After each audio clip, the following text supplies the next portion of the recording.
श्रील प्रभुपाद की जय। जगत गुरु श्रील प्रभुपाद की जय। अनंत कोटि वैष्णव की जय। भागवत भगवान की जय। हरिद्वार धाम की जय।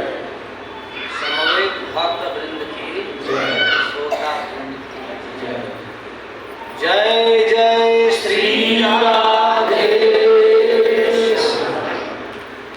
आप समस्त वैष्णवजनों को शरण सादर नमन वंदन करते हैं और इसके बाद भगवान के गुण गाने का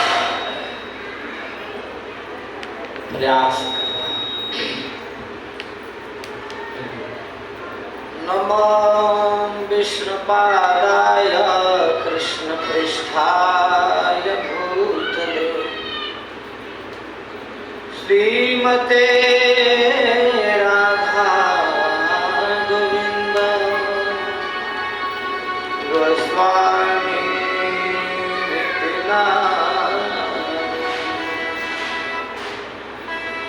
नमस्ते प्रभुपाद गौरवाणी प्रचारिणे निर्विशेषा शून्यवादी ग्राम्य जननी स्तारिणे। ओम अज्ञानतिमिरान्धस्य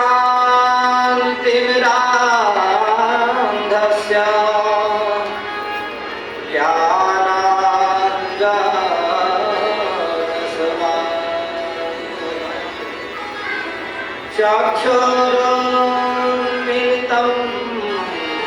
येन तस्मै श्रीगुरवे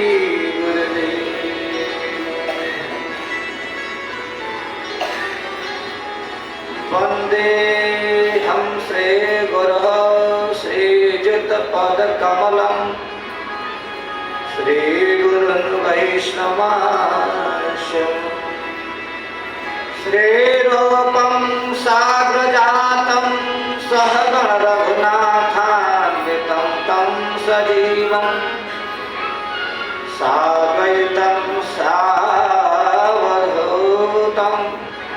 परिजनसहितं कृष्णचैतन्यदेवं श्रीराधा कृष्णपादान् सहगण ललिता श्री विशाखान्वितां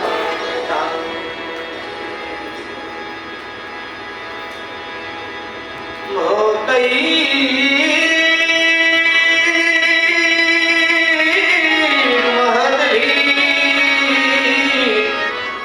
जय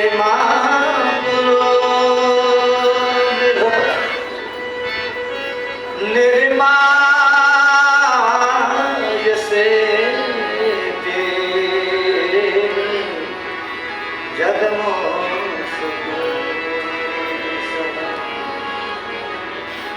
घूमते गुणांसो दससो दशात्मकः सोलं कृष्ण भगवान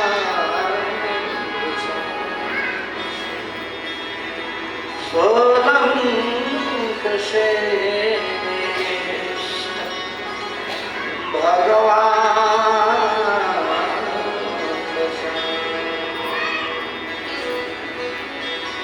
सोलं श्रेष्ठ भगवान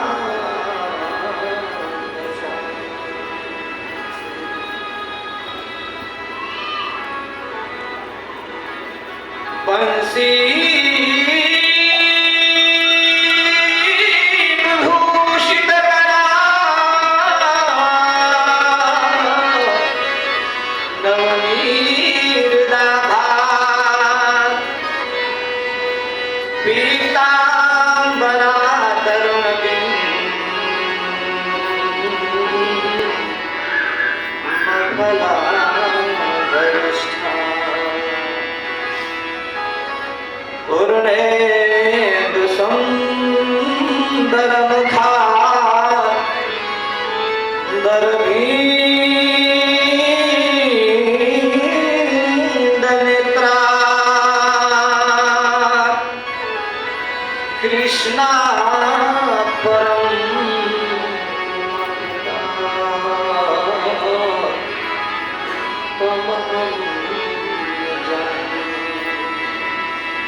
कृष्णा परम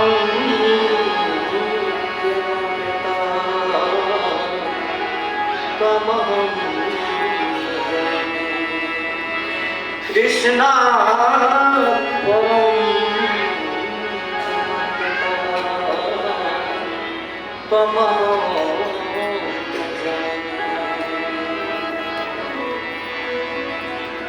प्रभो रे नंद कुमार में स्वामिनी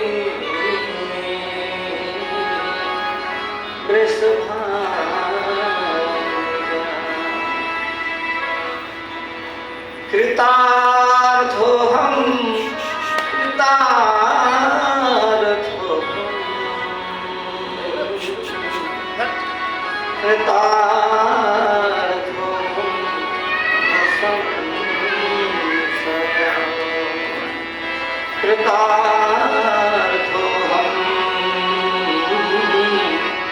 न संशयः कृतार्थोऽहं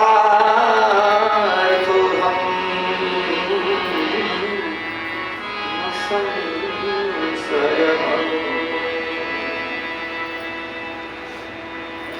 नमो महावदन्याय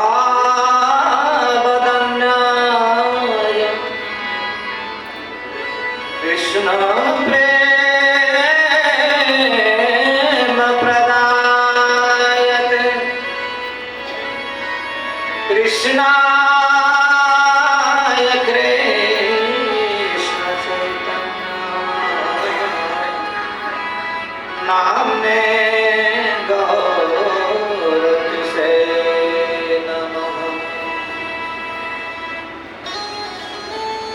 भक्ति भक्त भगवंत गुरु चतुर्नाम बपुए जिनके पद बंदन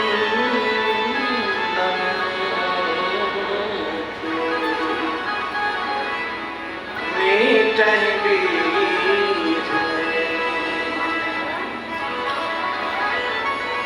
वाञ्छाकल्पतरुभ्यश्च कृपा सिन्धुभ्येव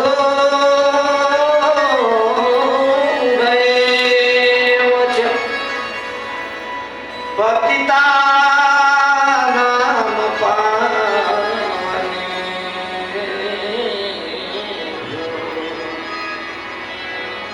वैष्णवेभ्यो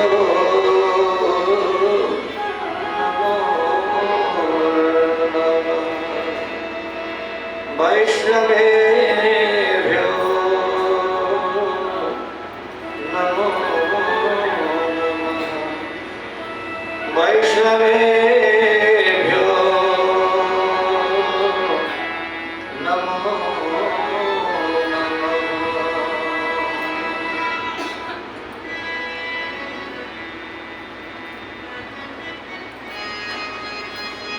जय श्री कृष्ण चैतन्य प्रभु नित्यानंद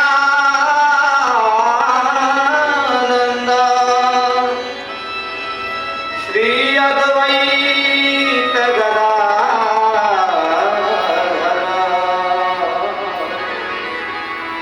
श्रीवासादि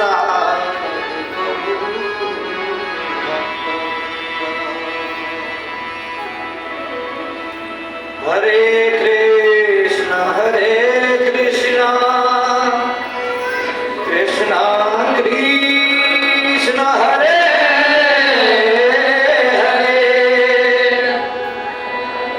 हरे हरे राम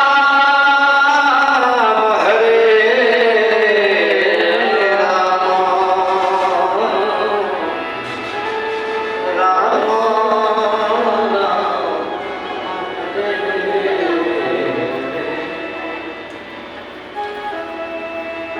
ओम नमो भगवते वासुदेवाय।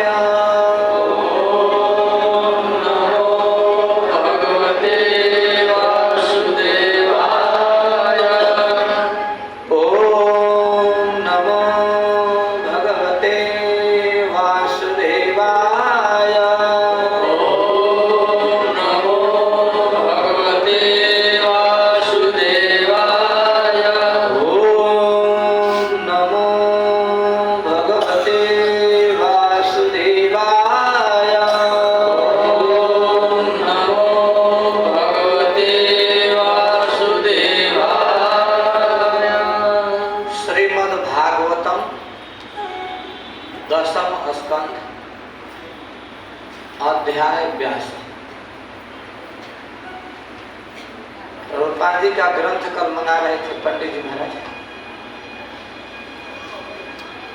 बड़े पंडित जी की पत्नी लाने वाली थी लाइन में। हरी लीला माता जी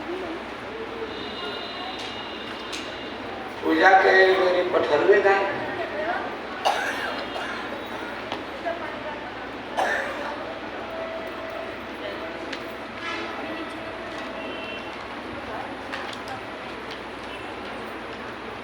चाहिए प्रभुपाद वाला ग्रंथ चाहिए।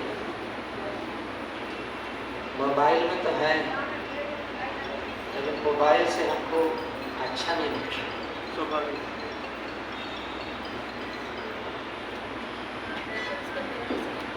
और कहे थे लाने के लिए।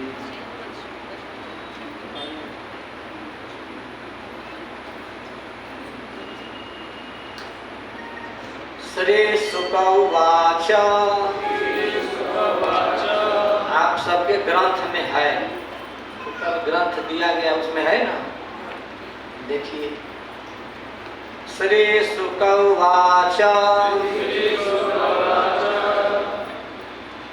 अथैकदा द्वारवत्याम् वसतो रामकृष्णयोः सूर्योपरागः सुमहान् आसीत् कल्पक्षये यथा तं ज्ञात्वा मनुजा राजान् पुरस्तादेव सर्वतः समन्त पंचकक्षेत्रं ययुः श्रेयो विभित्सया निक्षत्रियां महिं कुर्वान् रामः शस्त्रभृताम्बरः नृपाणां रुधिरोऽघेन यत्र चक्रे महारथा ईजे च भगवान् रामो यत्र स्पृष्टोऽपि कर्मणा लोकस्य ग्राहयन्नीशो यथा न्यायो घापनुत्तरे।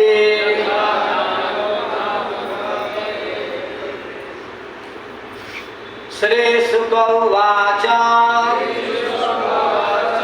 यथैकदा द्वारवत्याम् वसतो रामकृष्णयोः सूर्योपरागः सुमहान् आसीत् कल्पक्षये यथा तं ज्ञात्वा मनुजा राजान् पुरस्तादेव सर्वतः समन्त पंचकक्षेत्रं। आप लोगों में मह है कि मह है ना, मह ही शुद्ध है। समन्तक पंचकम क्षेत्रं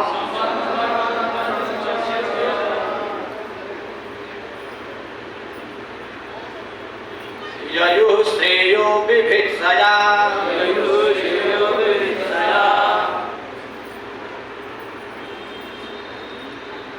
निक्षत्रियां महिं कुर्वान् रामः शस्त्रभृताम्बरः नृपाणां रुधिरोऽघेन यत्र चक्रे महारथान् ईजे च भगवान् रामो यत्र स्पृष्टोऽपि कर्मणा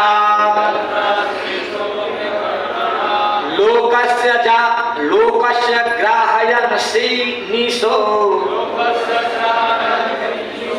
यथान्योघापनोत्तरे।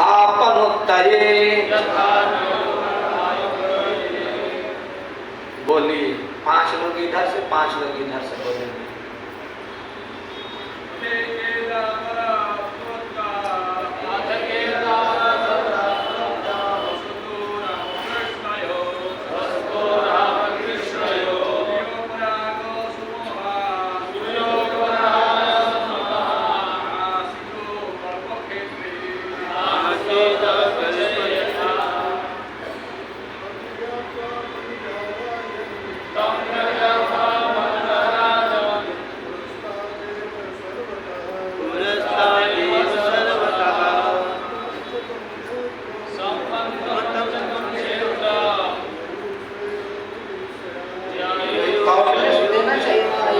चलाने वाले कहाँ चले जाते हैं?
क्षत्रियामहे कुर्वन्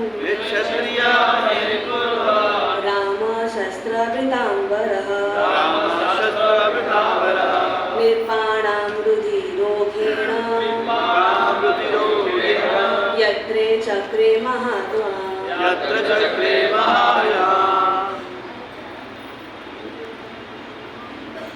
ईचे च भगवान् रामो स्पष्टोऽपि कर्मणा लोकस्य ग्राह्यनिशो यथान्यो अघापनुतये। राधे राधे।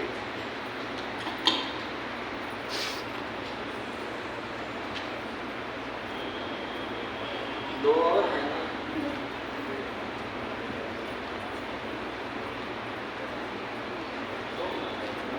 भागवत पढ़ना चाहते हो तो पढ़ो, खाली गायिका बनोगी? गाने के लिए पैरविकन है तुम्हारे गुरु जी। भागवत पढ़ो, भागवत।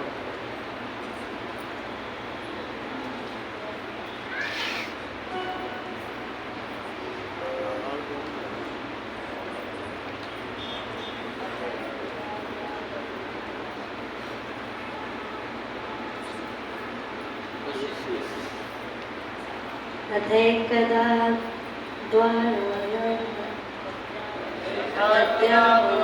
वस्तु राधाकृष्णयो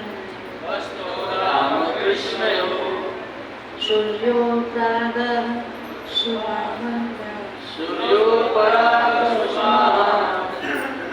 कल्पच्छय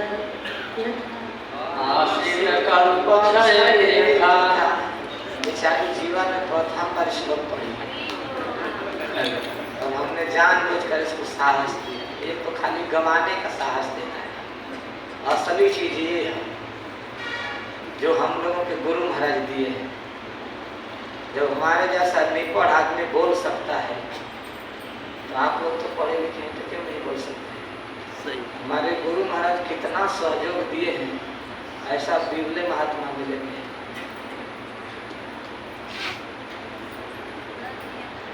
एक और बाकी रह गया है।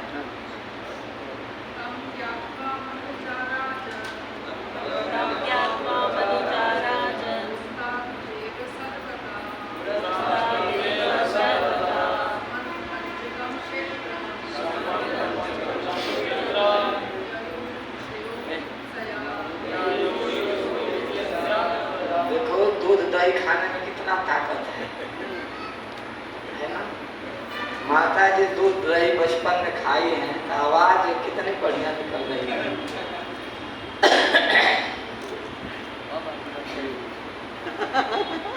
श्री शुक उवाच,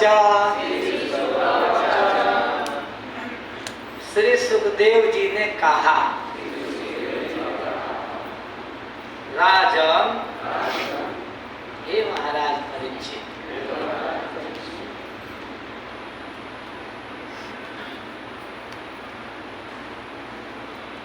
अथ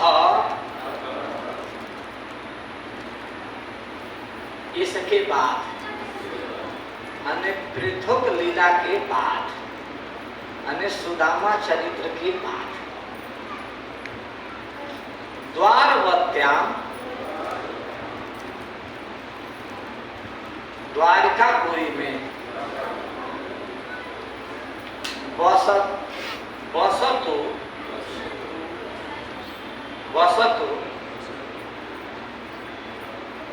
निवास करते हुए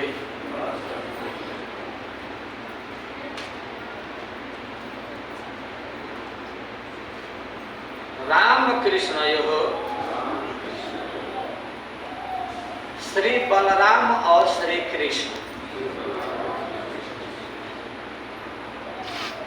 इन दोनों के एकदा, एक बार अथवा एक दिन, सुमहान, बहुत बड़ा, सर्वग्रास, सूर्य उपरागः ग्रह आसीत लगा था, यथा जैसे कल्पक्षये, कल्प के प्रलय के समय लगा करता है।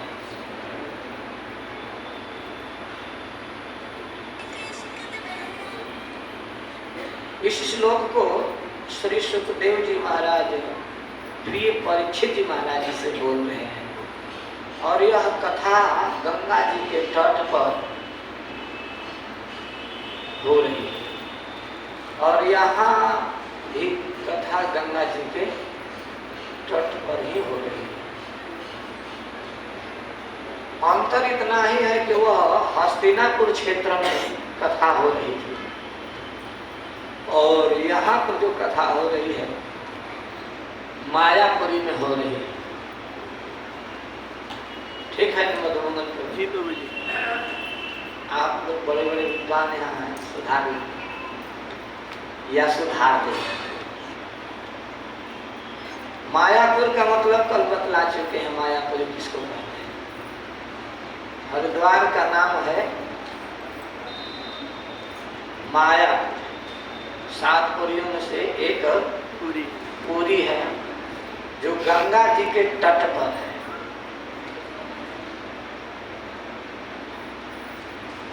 कल चर्चा हो चुकी और बहुत पवित्र स्थल है। यहाँ पर कहने की,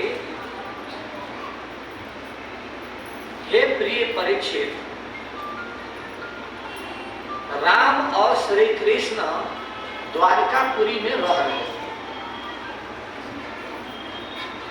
यानी श्री बलराम जी और श्री कृष्ण जी द्वारिकापुरी में रह रहे थे,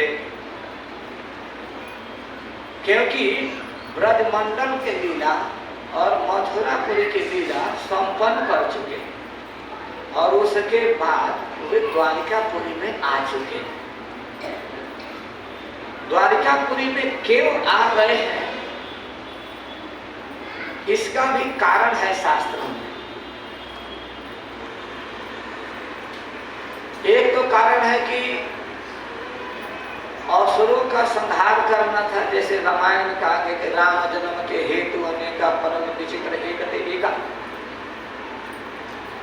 ये सब विचित्र है। भगवान के कहीं भी आने और जाने के कुछ बाह्य कारण होते हैं, कुछ मुख्य कारण होते हैं।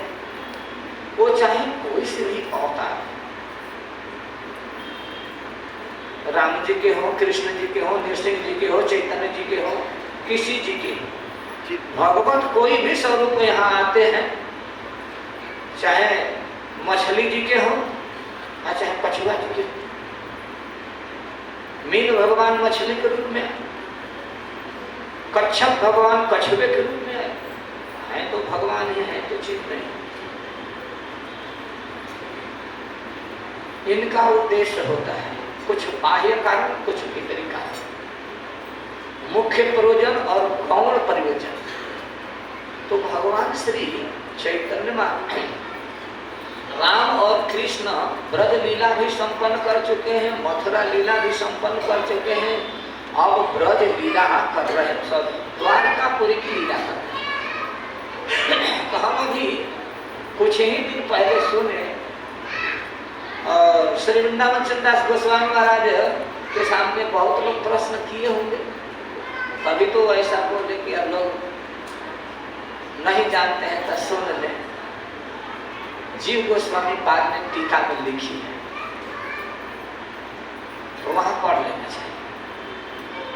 हमें जरासंध के भगाने से डरकर भगवान मथुरापुरी में जाके रह गए, ये बात सभी लोग जानते हैं। तो द्वारकापुरी में क्या करें, आदत बिगड़ी हुई। मथुरापुरी वृंदावन के ही ज्यादा याद आती है, इसलिए वही हमारे मुख से जल्दी निकल जाते हैं। तो गंगा जी को हम जमुना जी बोल देते हैं, क्या बिगड़ी हुई आदत है, क्षमा करिए। तो द्वारकापुरी में रहने लगे, सब लोग यही जानते कि भगवान तो डर कर चले गए, लेकिन तनिक इशारा कीजिए कि जो भगवान हैं वो डर सकते हैं क्या? नहीं डर सकते। लेकिन देखा गया कि वो पानी में अपना आश्रय लिए डर कर एक क्षत्रिय से, और वो भी एक बिहारी था, कोई साधारण बिहारी नहीं था। एक बिहारी हजारों पर भारी। और कुछ लोग कहते हैं कि एक बिहारी 100 बीमारी। लेकिन ये तो भाई दोनों तरफ घटाएंगे तो घट जाएगा।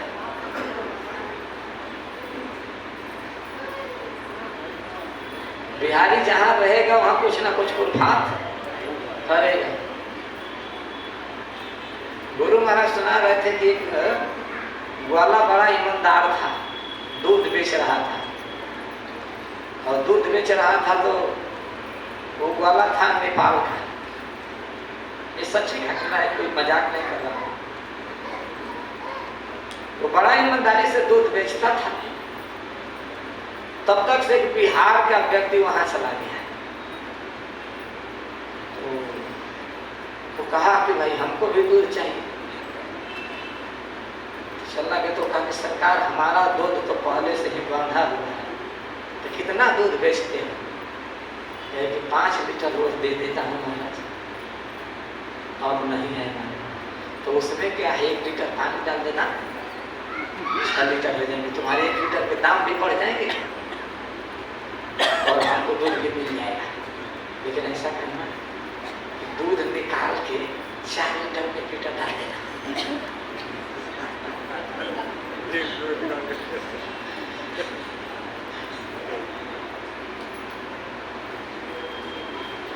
और वैसा ही किया, वो दूध बेचने लगा। बाद फिर एक साहेब आ गया,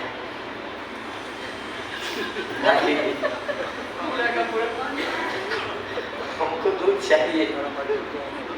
कि सरकार हम दूध तो सब दे चुके हैं और नहीं।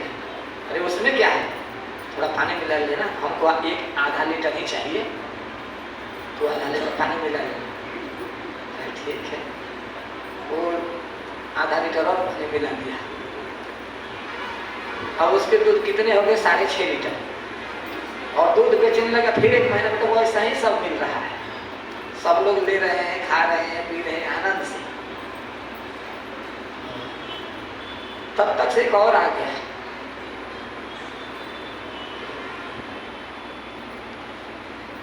भाई हमको दूध चाहिए। अब सरकार दूध नहीं, तो उसमें क्या रखा है, आधा लीटर पानी मिला देना, हमको आधा लीटर ही चाहिए।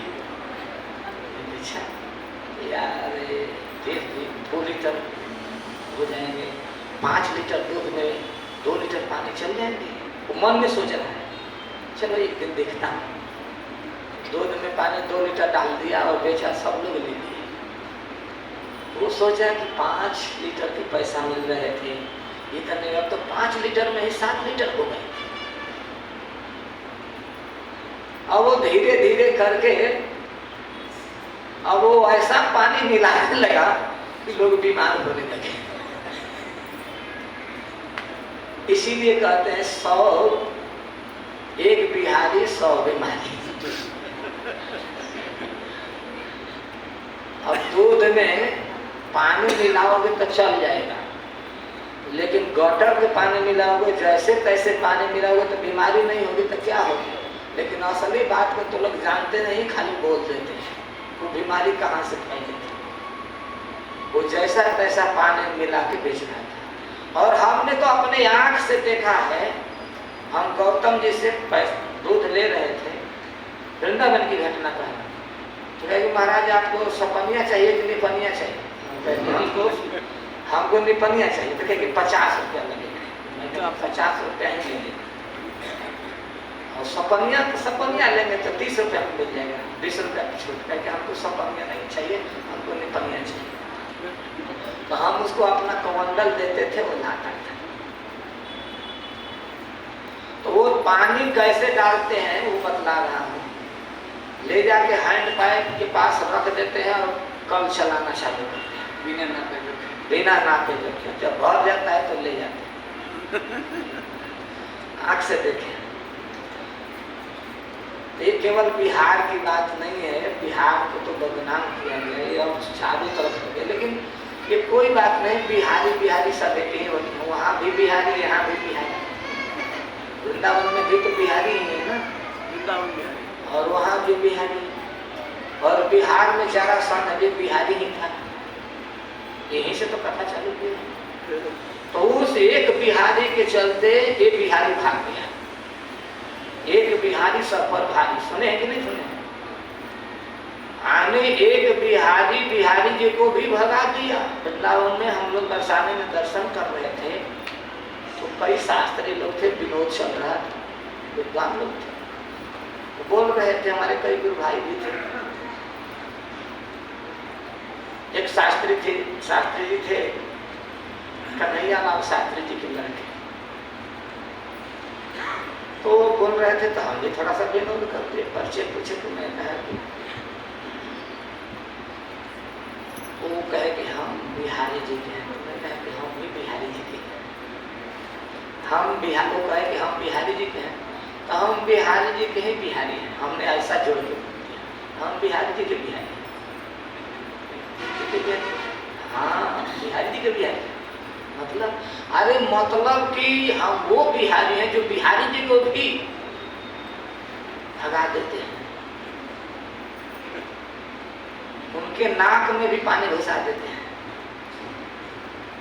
मतलब अरे मतलब कि हम बिहारी ही तो उनको भगाए थे, जरासंध बिहारी ही तो था। तब कह के अरे आप तो ऐसे घूम आए कि वो क्या भगाए। मैं कहा वो क्या भगाए, भागवत पढ़िए, क्योंकि वो कथा करने वाले हैं, कथाकार है। मैं कहा भागवत में लिखा हुआ है। देखिए भागवत में है कि नहीं, निकाल के दिखाऊं? अरे महाराज जी आप तो परीक्षित दिया बनाया, इसलिए मैं कहा कि एक बिहारी सबको उधारी है। विनोद की बात है, भगवान को कोई भगा नहीं सकता है, लेकिन भक्त लोग अपने अपने ढंग से भगवान के विषय में बोलते हैं, कहते हैं। प्रभु को कौन भगा सकता है? तो राम और कृष्ण जरासंध के डर से मथुरापुरी को छोड़कर काल जवन आदि का उद्धार करवा कर मुचकुंद आदि पर अनुग्रह करके और ब्रजवासियों को सुरक्षित करने के लिए आंतरिक प्रेम तो यही है कि वो मथुरापुरी को इसलिए छोड़े, ब्रजमंडल को इसलिए छोड़े कि ब्रजवासियों पर कोई किसी भी प्रकार का आँच न आए।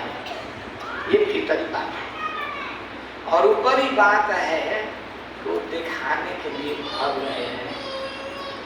और एक बात और है, ब्राह्मणों ने कहा था कि हे प्रभु इस बार हार जाइएगा, नहीं तो जीवित नहीं छोड़ेगा। तो इन कई कारणों से भगवान ने भागने का नाटक किया, ठाकुर जी ने डरने का नाटक किया और उस पर्वत पर चढ़कर कूदी मारे, जिस पर्वत का नाम आप लोग अभी सुन रहे थे,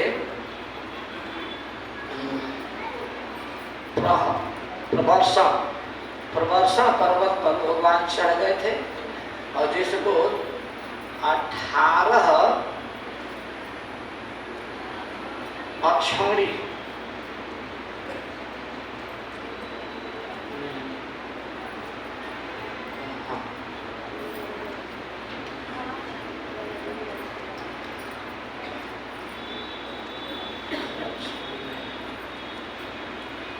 काफी सेनाओं को लेकर, सेना की संख्या इसमें नहीं आई, काफी सैनिकों को लेकर वो पर्वत को घेर रखा था और उसमें आग लगा दिया गया था। और चारों तरफ से जब आग लग गई, जलने लगी, आप वर्णन सुन चुके हैं, हम विस्तार से इसका वर्णन नहीं करना चाहते हैं। और भगवान देखे कि अब धुआं धक्कर होने लगे, अब इसी समय भाग चलते हैं, तो वहीं से छलांग मारे और ठाकुर जी द्वारिका में चले।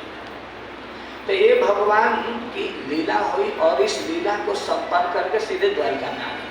और जब द्वारिका में आ गए तो वहाँ जल के अंदर, समुद्र के अंदर उन्होंने महल बनाया और विश्वकर्मा जी के द्वारा ये निर्माण किया गया। प्रश्न करेंगे कि जल में कैसे हो सकता है, सब गलत सलत। कहीं नहीं भाई, जब सौभरी ऋषि जल में तपस्या कर सकते हैं तो भगवान क्या महल नहीं बना के रह सकते हैं? हमारे राज क्या कहना है भाई, पानी में डूबते ही नहीं है, तो इनको फेंक कर देखिए गंगा जी। एक बड़ा सरोवर खुदवाए हैं ये लोग अपने यहाँ तलाशरी में, उसमें साधना करते हैं पानी के भीतर बैठ।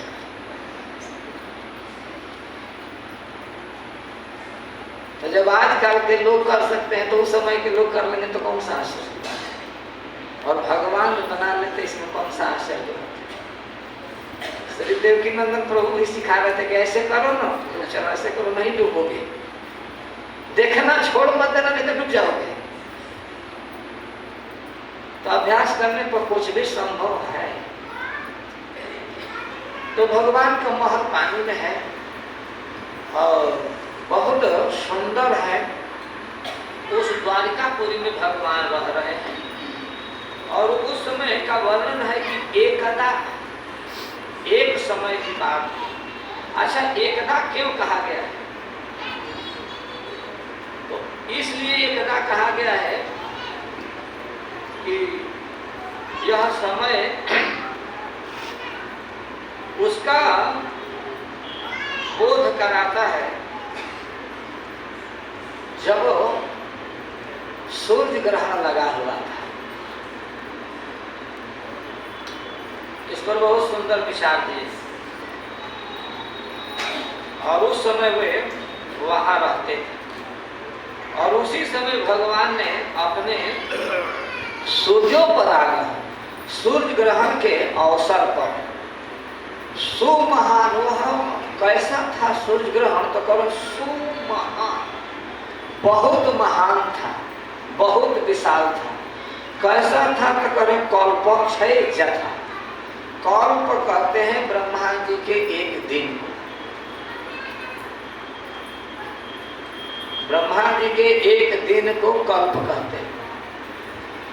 और उनका दिन का जब क्षय हो जाता है तो उसको कहते हैं कल्प क्षय।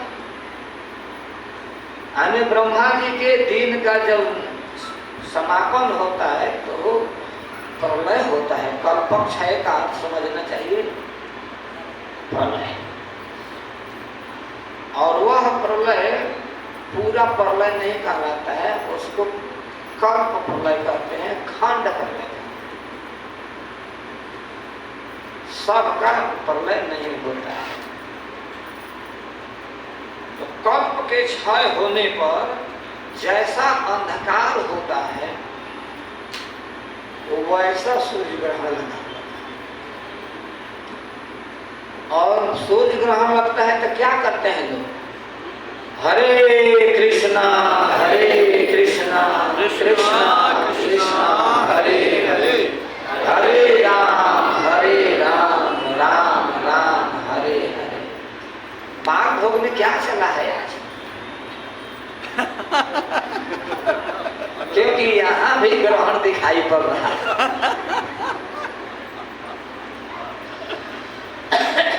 देखो भाई, कथा सुनना पाप है। मैं कहा था ना कि पंडित और पंडितानी जी की कथा सुनाया था ना कि चबा कौन रहा है तुम्हारा बाप। सुनाए थे कथा कि नहीं सुनाए थे? एक कथा सुनाए थे सार्वभौम प्रभु महाराज जी की कथा। महाराज जी बोल रहे थे कि आप लोगों को क्या करना है, केवल सुनना है, सुनना ही है। हमको तो टीका भी पढ़नी है, उसका अर्थ भी समझना पड़ता है और भावार्थ भी समझना पड़ता है, अलग से भी सोचना पड़ता है।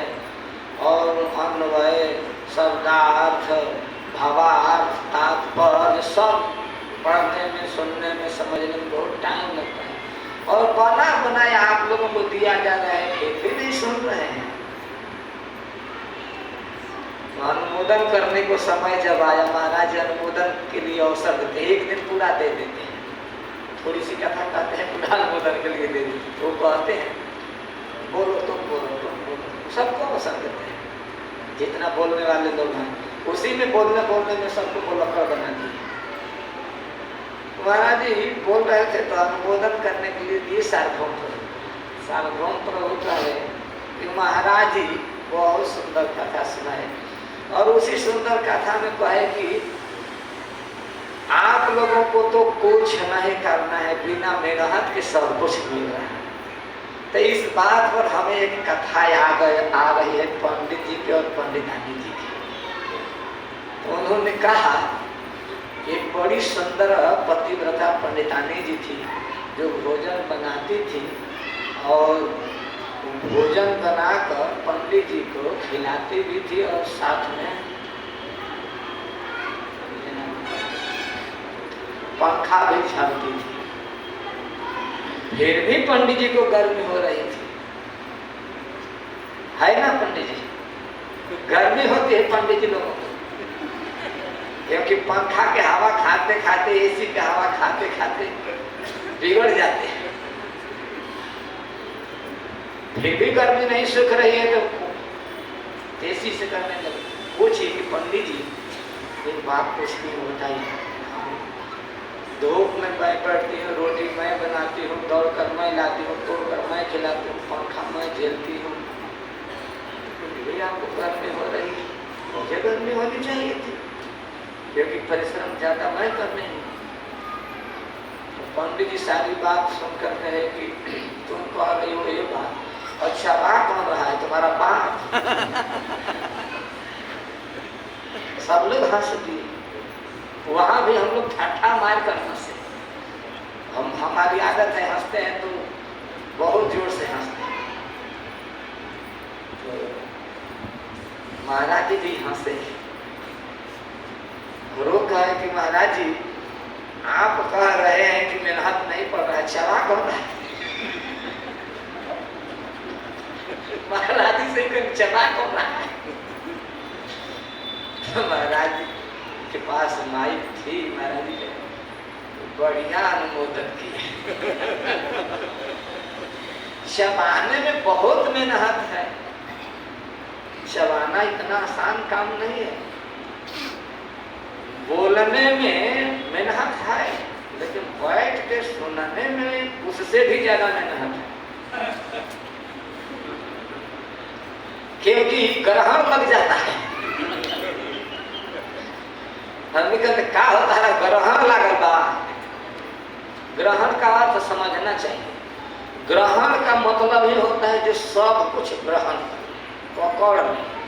ग्रह उपादाने धातु जो पकड़ लेता है, घेर लेता है, आच्छादित कर लेता है, ढक देता है।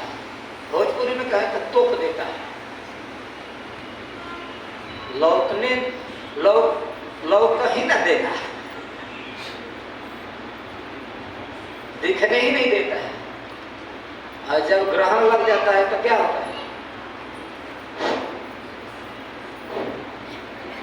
ये ग्रहण ही लगना है। कथा में सोना एक ग्रहण है।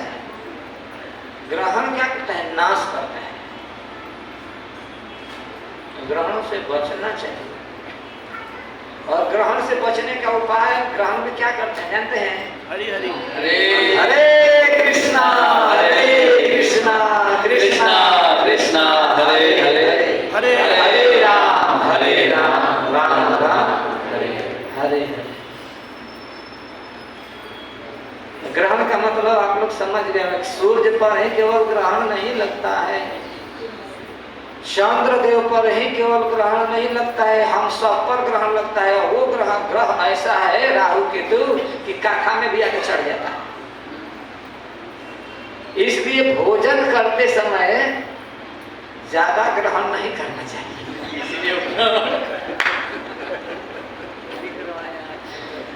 नहीं तो ग्रहण लग जाएगा। मैं ग्रहण करता ही नहीं हूँ। सुबह चाना ले लेता हूँ अंकुरित। आज तो खीरा भी मिल गए थे तो हमारे श्री आनंद मोहन प्रभु जल्दी जल्दी मनिया किए, ले लिया, हो गया। मैंने बस इतना ही ग्रहण करना, क्योंकि ग्रहण लगने वाला है। तो मेरे बंधु भाइयों, ग्रहण बड़ा खतरनाक है। ग्रहण लग गया अगर कथा में तो हम कुछ नहीं सुन पाएंगे। मंगल होने में कोई दिक्कत नहीं है, लेकिन ग्रहण नहीं हो पाएगा।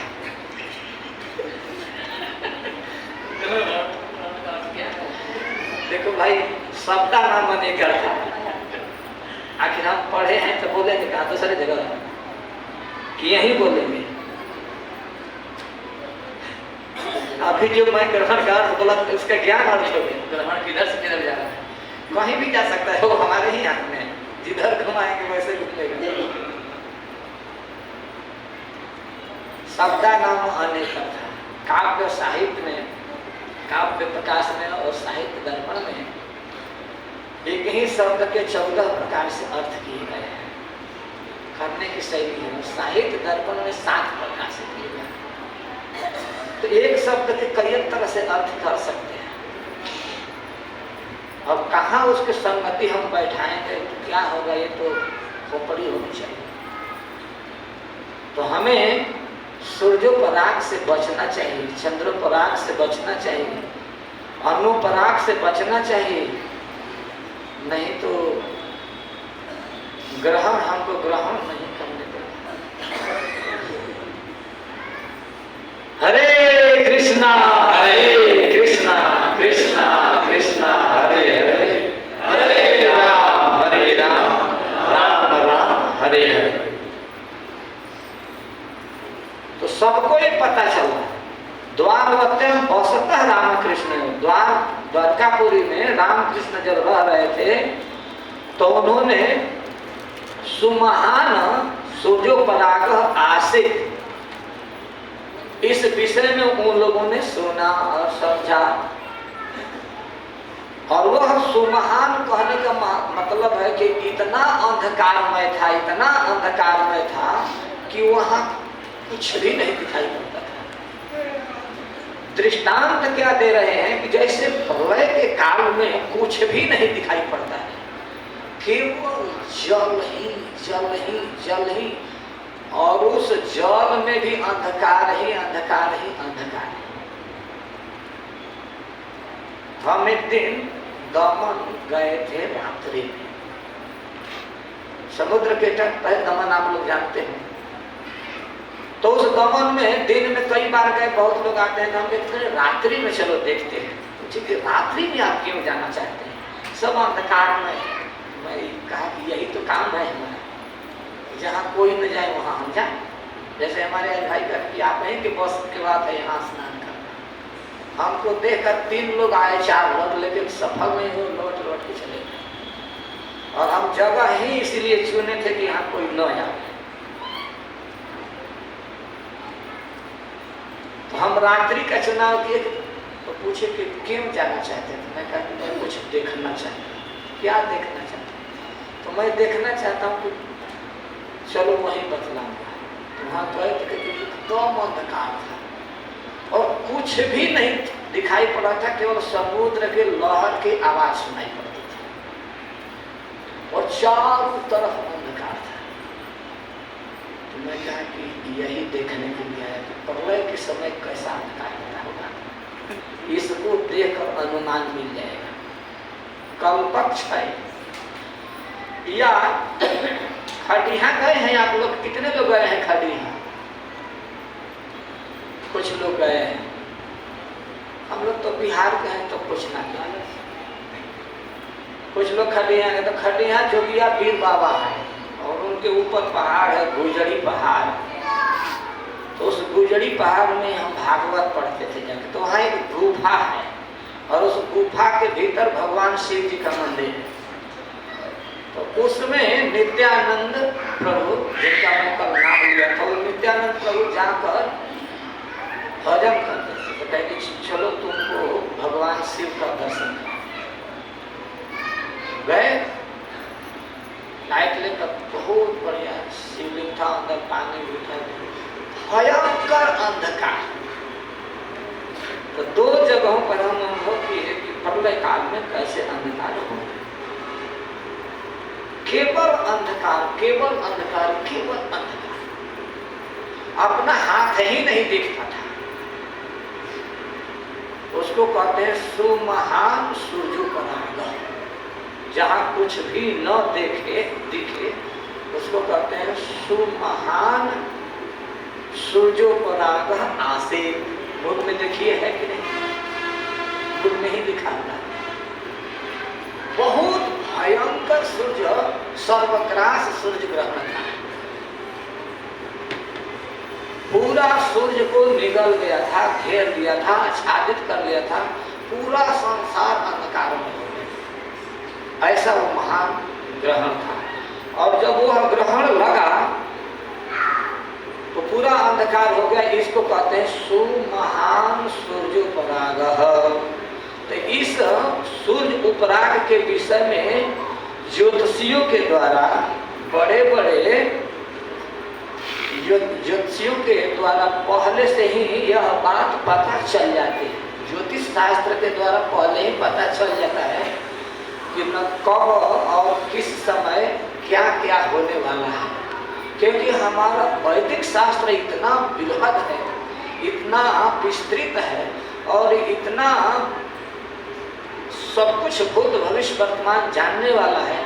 और यहाँ पर एक से एक ऋषि मर्मज्ञ हुए हैं जो सब कुछ जान लेते हैं और बतला देते हैं। तो इस बात को पहले से ही तुम ज्ञात्वा मनुजा राजन, यहाँ कहना कि हे राजन, हे महाराज परीक्षित, इन सारी बातों को पहले से ही जान ले। तुम ज्ञात्वा राजन, तुम मनुजा ज्ञात्वा, उस सूर्योपराग के विषय में ज्योतिषियों के द्वारा, संतों के द्वारा, ब्राह्मणों के द्वारा पहले से ही सब लोग अवगत हो चुके रहते हैं। आज भी कहीं चंद्र ग्रहण या सूर्य ग्रहण या खंड या सर्वग्रास लगता है तो देखा जाता है कि संत ब्राह्मण पहले ही चर्चा कर देते हैं।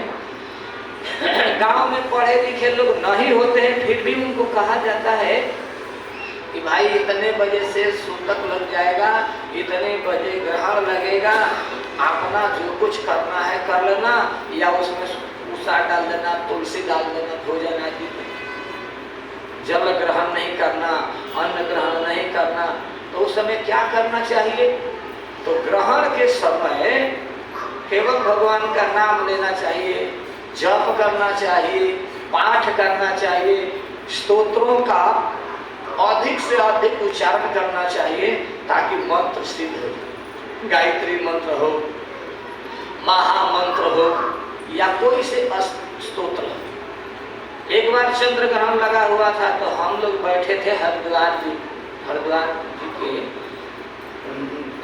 में ही गंगा जी के तट पर। तो उसमें कौन कौन थे? श्री गुरुदेव थे, भैया महाराज थे, श्याम सुंदर बाबा थे, हम थे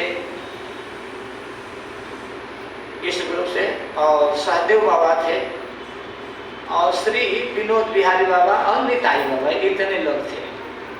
जो विनोद बिहारी बाबा को देखते होंगे आप लोग मोबाइल, इतने लोग हम एक साथ बैठे थे।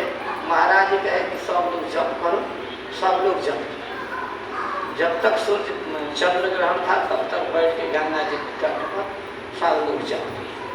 तो यही पद्धति है संतों। और विनोद बिहारी बाबा वहीं रात भर बैठ कर अपना किए।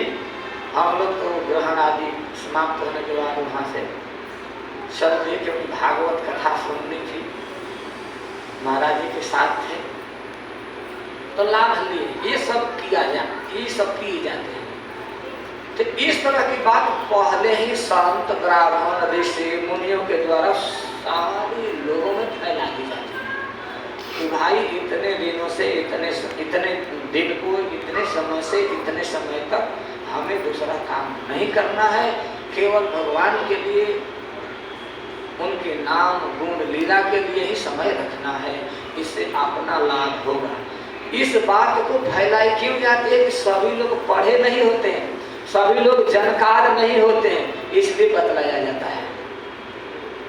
तो सूर्य पराग के विषय में मनुजा पुरस्तात एवं शब्द देखिए, पुरस्तात एवं पहले से ही सर्वतः सभी तरह से ज्ञातवा वो जान जाते हैं। आने कोई किसी से कोई किसी से कोई किसी से जान जाते हैं, और जान कर वे लोग पूर्णतः अपनी तैयारी कर लेते हैं।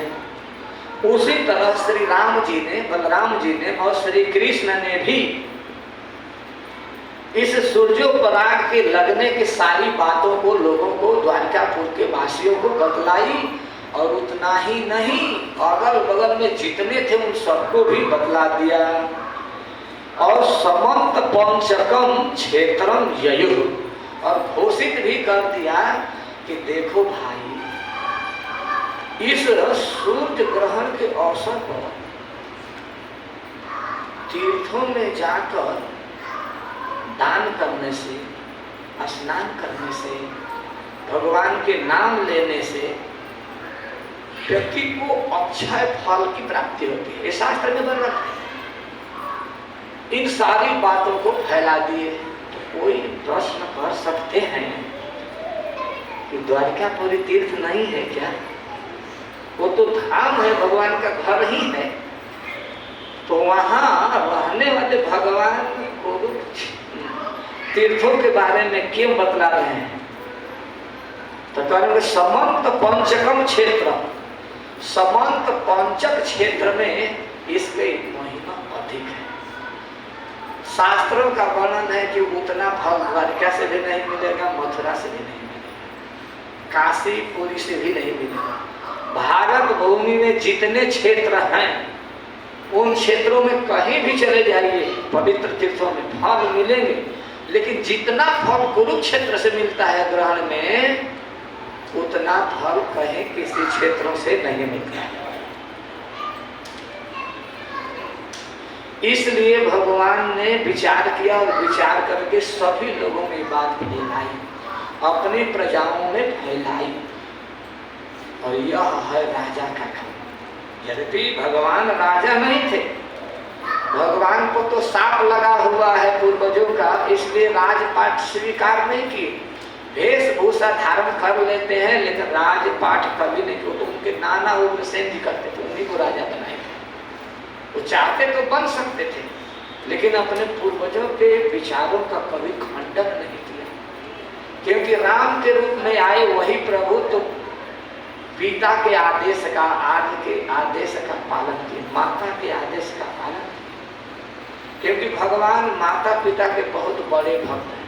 कृष्ण के रूप में भी आए तो माता पिता के बहुत बड़े भक्त हैं। आगे देखेंगे, जेल में गए तो आप जानते हैं ना कि वो कितने बड़े भक्त हैं, कि मामा जैसे व्यक्ति को भी पटक पटक के मारे।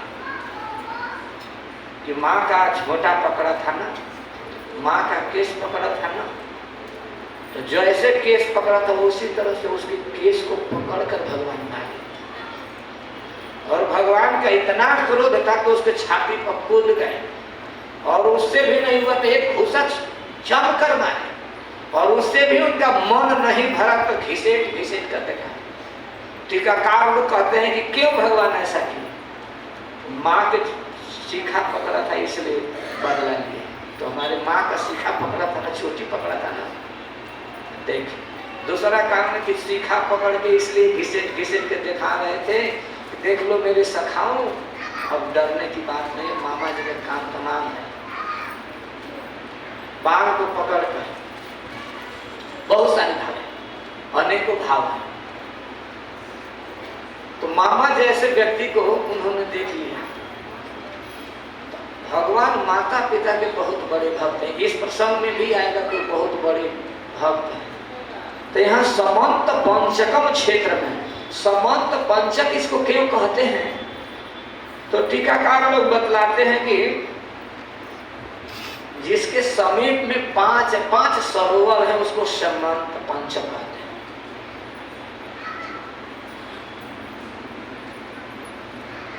पांच पांच सरोवर है, समंत पंचकम क्षेत्र, उसको समंत पंचक कहते हैं। पांच माने पांच, समंत माने समीप। जिसके समीप में पांच पांच सरोवर हैं उसको कहते हैं समंत पंचक। और क्षेत्र, क्षेत्र का मतलब क्या होता है? क्षेत्र किसको कहते हैं? हम उम्मीद करते हैं कि बहुत कम लोगों की जानकारी होगी।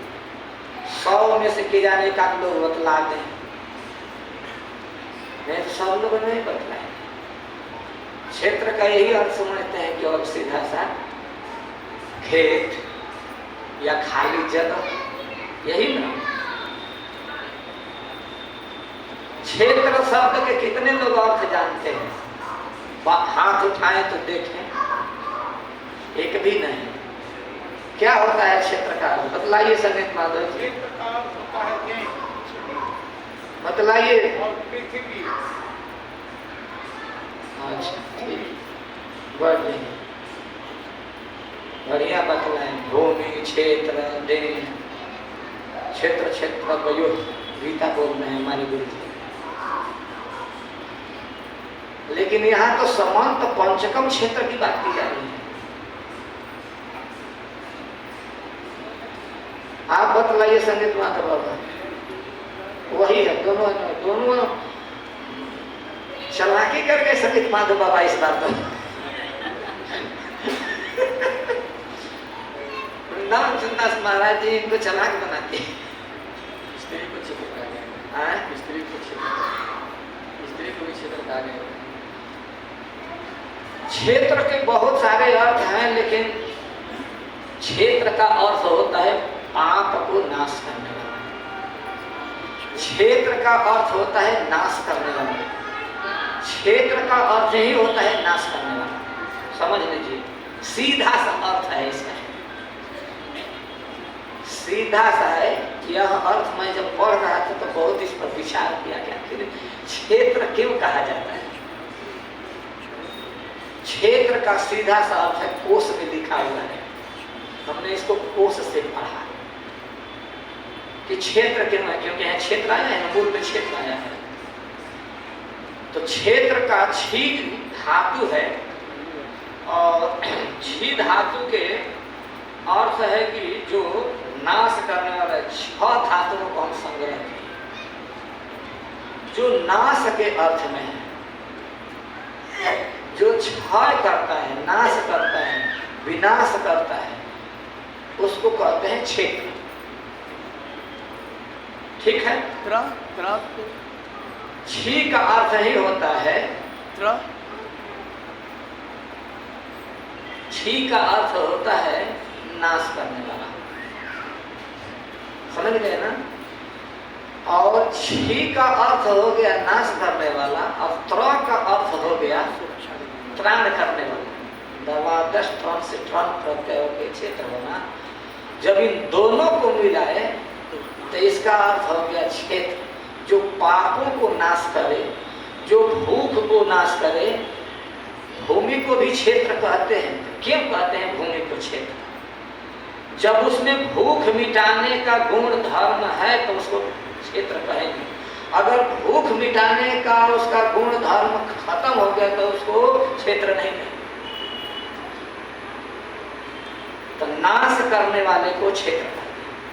वो भूख को मिटा दे, पाप को समाप्त कर दे, व्यक्ति के दुर्गुणों को समाप्त कर दे, व्यक्ति के जन्म जन्मांतरों के कुसंस्कारों को समाप्त कर दे, इसलिए उसको क्षेत्र कहते हैं।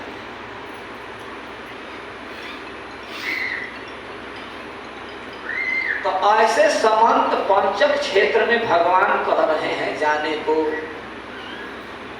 समंत पंचकम क्षेत्रम, ययु जा रहे गए। ययु माने भूतकाल की क्रिया, परोक्षे लिट। पाणिनि जी का एक सूत्र है परोक्षे लिट, जो बहुत पूर्व काल में हुआ है। आने हमने भी नहीं देखा, हमारे पिता भी नहीं देखे, हमारे दादा भी नहीं देखे, दादा के भी पिता, उनके भी दादा, उनके भी दादा, अठराजा परराजा कहते कहते चले जाएंगे। कितने लोग चले जाएंगे फिर भी उसको नहीं देखे, उसको कहते हैं परोक्षे लिट। पाणिनि जी का एक सूत्र है परोक्षे लिट। ऐसे परोक्ष लिट के बाद को ऋषि जन देखते हैं। महात्मा जन देखते हैं, क्योंकि ऋषि कैसे देख लेंगे जो हमारे पिता नहीं देखे, दादा नहीं देखे, परदादा नहीं देखे। तो अन्य लोग कैसे देख सकते हैं? तो ऋषि कैसे देख सकते हैं? तो ऋषि के विषय में कहा गया है ऋषि वेद। ऋषि वेद होते हैं। और ऋषयः मंत्र द्रष्टा, ऋषि लोग मंत्र द्रष्टा होते हैं। और ऋषि लोग त्रिकालदर्शी पुरुष होते हैं, इसलिए वे आगत अनागत इन सारी विषय वस्तुओं को देख लेते हैं, जान लेते हैं। जैसे श्री व्यास जी महाराज वर्तमान को भी देखे, भूत को भी देखे और भविष्य को भी, सबको वर्णन कर दिए। इसीलिए श्रीमद् भागवत शास्त्र का है वर्णन जब किया गया तो इसको अनागताख्यान रूप से ही वर्णन किया गया। अनागताख्यान इसको कहते हैं। न आगत ख्यानो जस्मिन इति अनागत, जो अभी आया ही नहीं है और वर्णन कर दिया गया। जो बीता ही नहीं उसका वर्णन कर दिया गया। जो भूत में हो चुका है उसका भी वर्तमान में वर्णन कर दिया गया। इन सारी विषय वस्तुओं को ऋषि लोग देख लेते हैं, महात्मा लोग देख लेते हैं। इसीलिए वे हमेशा देश काल पात्र को देखकर हरे कृष्णा कृष्णा कृष्णा हरे हरे, हरे राम राम राम हरे हरे।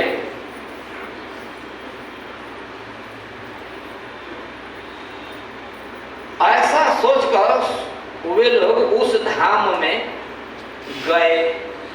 और क्यों गए तो कह रहे हैं श्रेयो विधित से, श्रेयो विधित से, श्रेय को प्राप्त करने के लिए, श्रेय करने के लिए, आत्म कल्याण करने के लिए, अपने लौकिक और पारलौकिक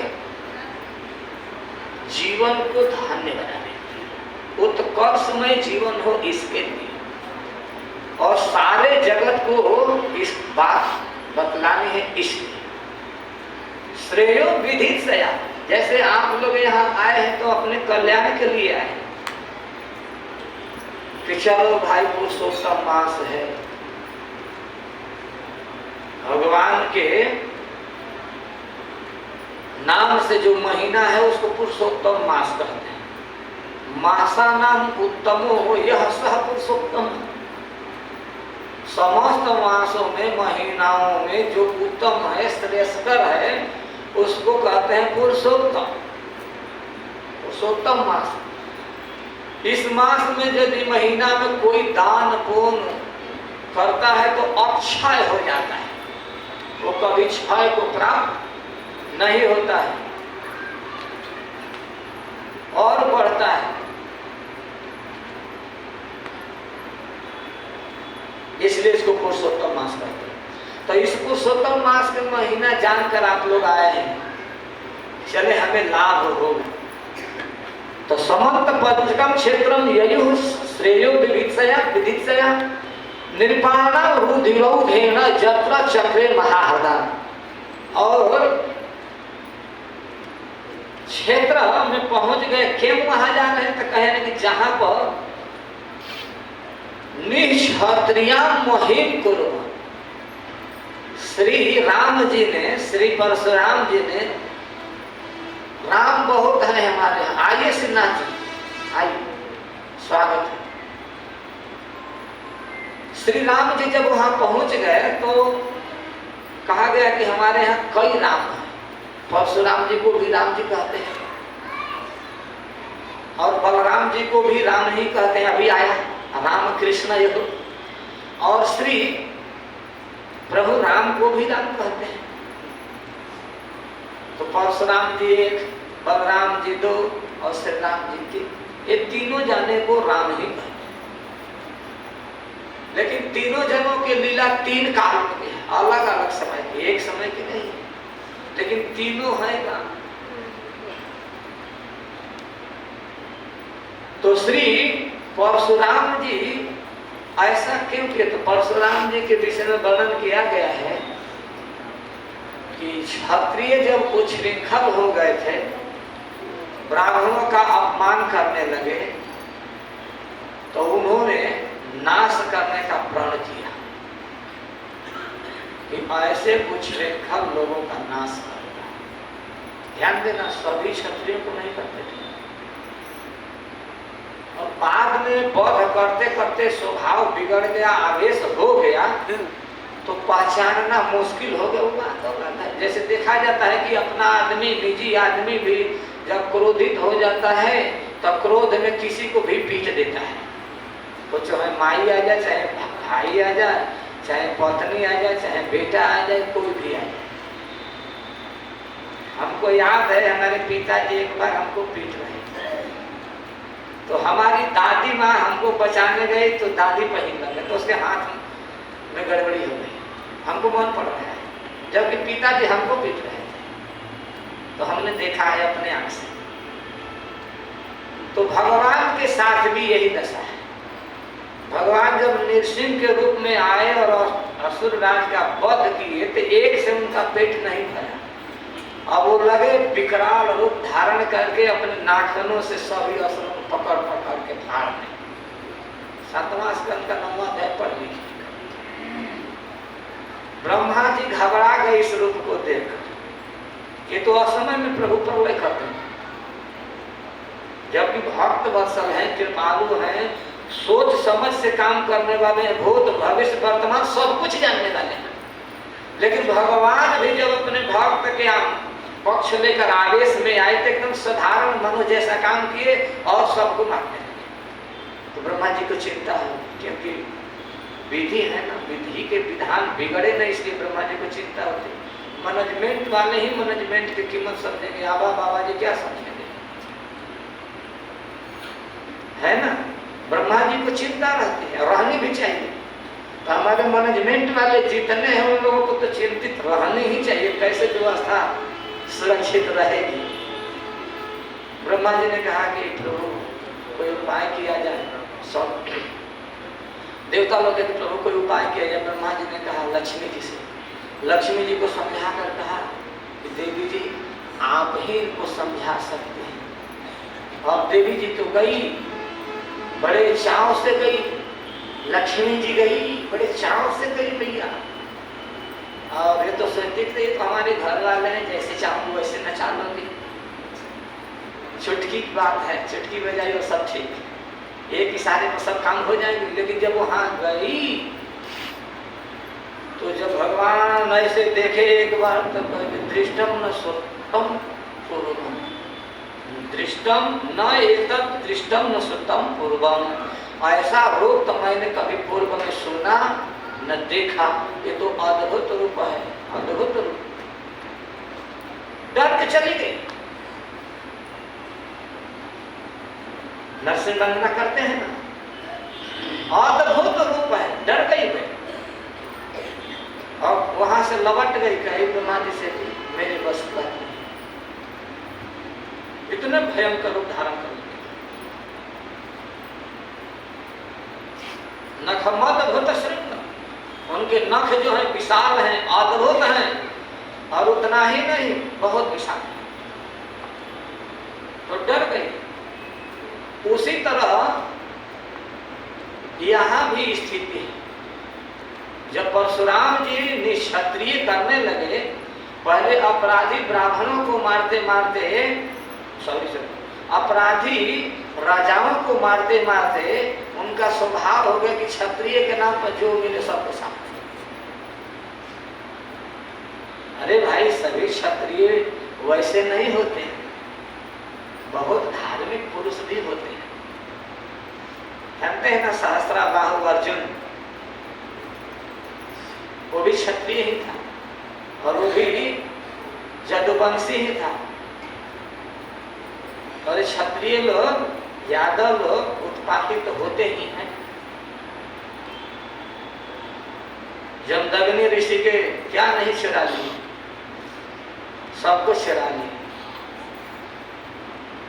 और इसी के घेरे में आकर उन्होंने बहुत सारे विनाश की, आप लोग कथा जानते हैं, इसलिए हम उधर नहीं केवल संकेत करते हैं।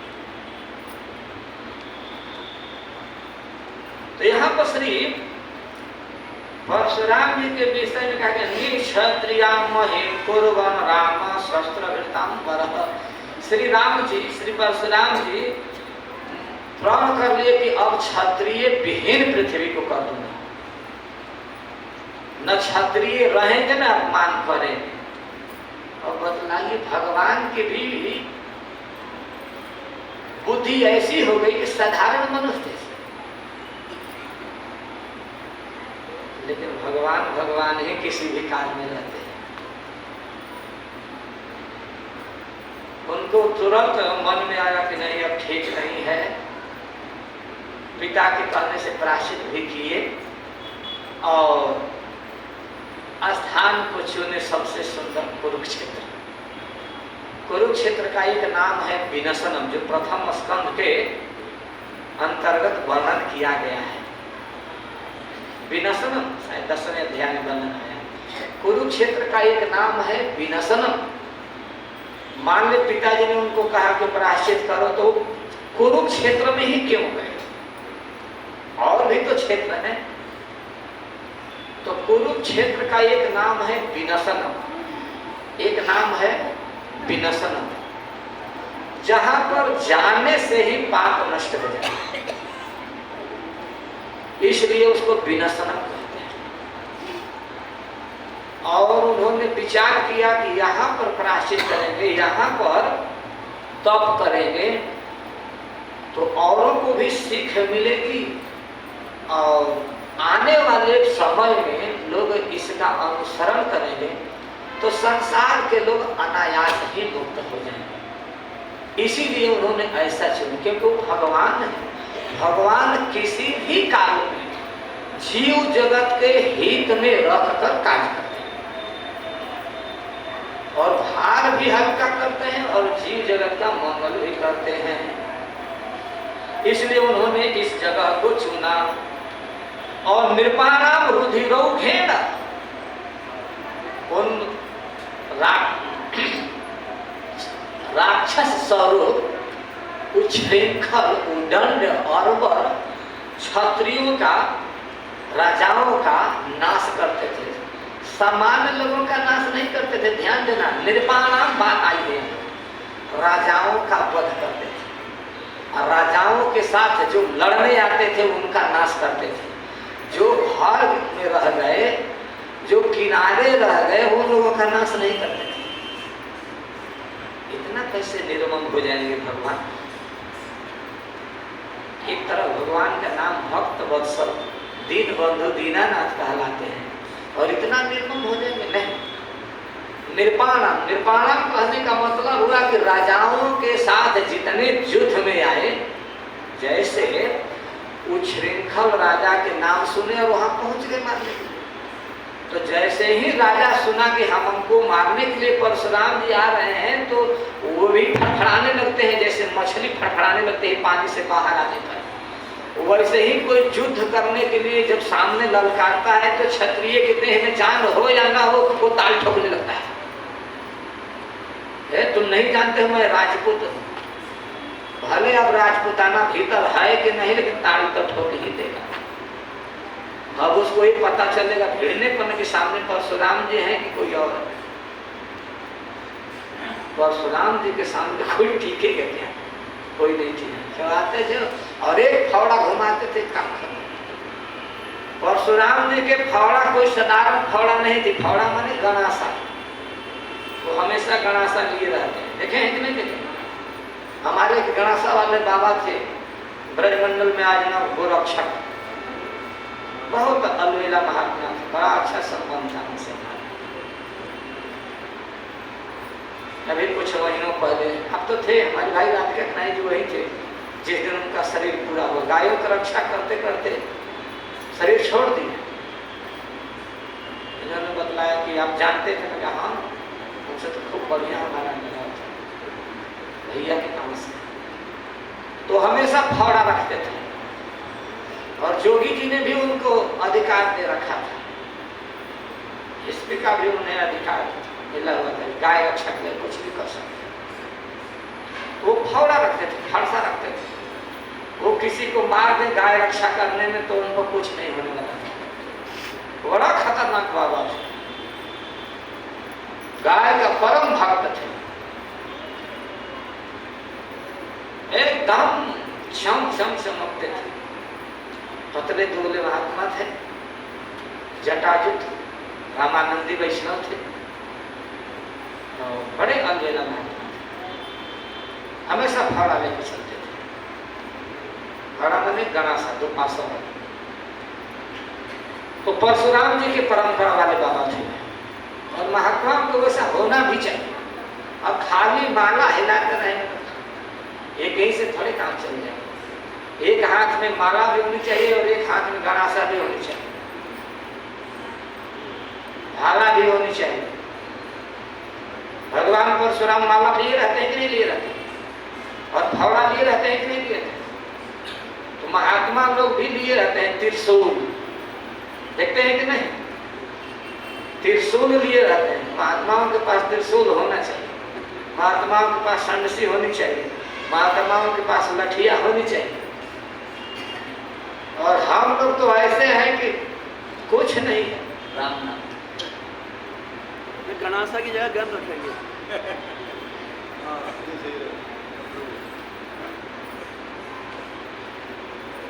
परशुराम जी महाराज ने क्षत्रिया महिम पूर्वम राम शस्त्र भृतांबर, ये इतने धुरंधर वीर और पहलवान थे कि सहस्त्राबाहु जैसे अर्जुन को हथेंगे की तरह मार डाला। और सहस्त्राबाहु अर्जुन तुम बल को मन जानते हैं वो कितना बड़ा पहलवान था, कितना बड़ा वीर था, जो रावण जैसे व्यक्ति को मुर्गी के बच्चे जैसा पकड़ के लाकर रख दिया था। सहस्त्राबाहु लाके घुड़सवार में रख दिया था और वहां के बच्चे वहां खेलते थे उससे रावण के साथ। और मिलाइए कि सहस्त्राबाहु कितना बड़ा बलवान था। रावण के नाम सुनते हैं तो लोग कांप जाते हैं।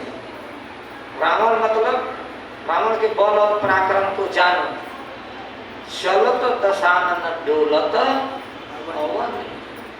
जब चलता था तो पृथ्वी डगमग करने लगती थी। भगवान भी चलते हैं तो पृथ्वी डगमग करते हैं। वर्णन है, धनानंद जी ने वर्णन किया है, डगमग धरनी की छवि ही के भाई। भगवान के भी चलने से पृथ्वी डगमगाती है और रावण के चलने से भी पृथ्वी डगमगाती है, लेकिन दोनों के डगमगाने में अंतर है। भगवान जब चलते हैं तो पृथ्वी गौरवान्वित होकर अपने पति के कोमल कोमल चरणों के स्पर्श पाके उनके सौंदर्य माधुर्य को देखकर वो प्रेम में हिलने लगती है। जैसे गान बजान संगीत जब होता है, भगवान के नाम का कीर्तन होता है, तो आप लोग कैसे झूमते हैं? तो वैसे पृथ्वी मैया भी झूमती है। और जब रावण चलता है तो रावण जब चलता है तो उसके पाप के भार से पृथ्वी कांप जाती है, हिल जाती है। तो दोनों के भार से तो चलने में और कांपने में कितना अंतर है। तो रावण जब चलता था तो पृथ्वी हिलती थी, कांपती थी, और 10 दिशाओं को जीत लिया था, इंद्र को जीत लिया था, यहाँ तक कि समस्त देवताओं को जीतकर यहाँ तक कि काल को भी जीत लिया था। शनि को तो बंदी बना के उलाट कर रख दिया था, इतना बलवान था। लेकिन ऐसे रावण को भी उसने भतीजे की तरह पकड़ के लाके खिलौना बना दिया था।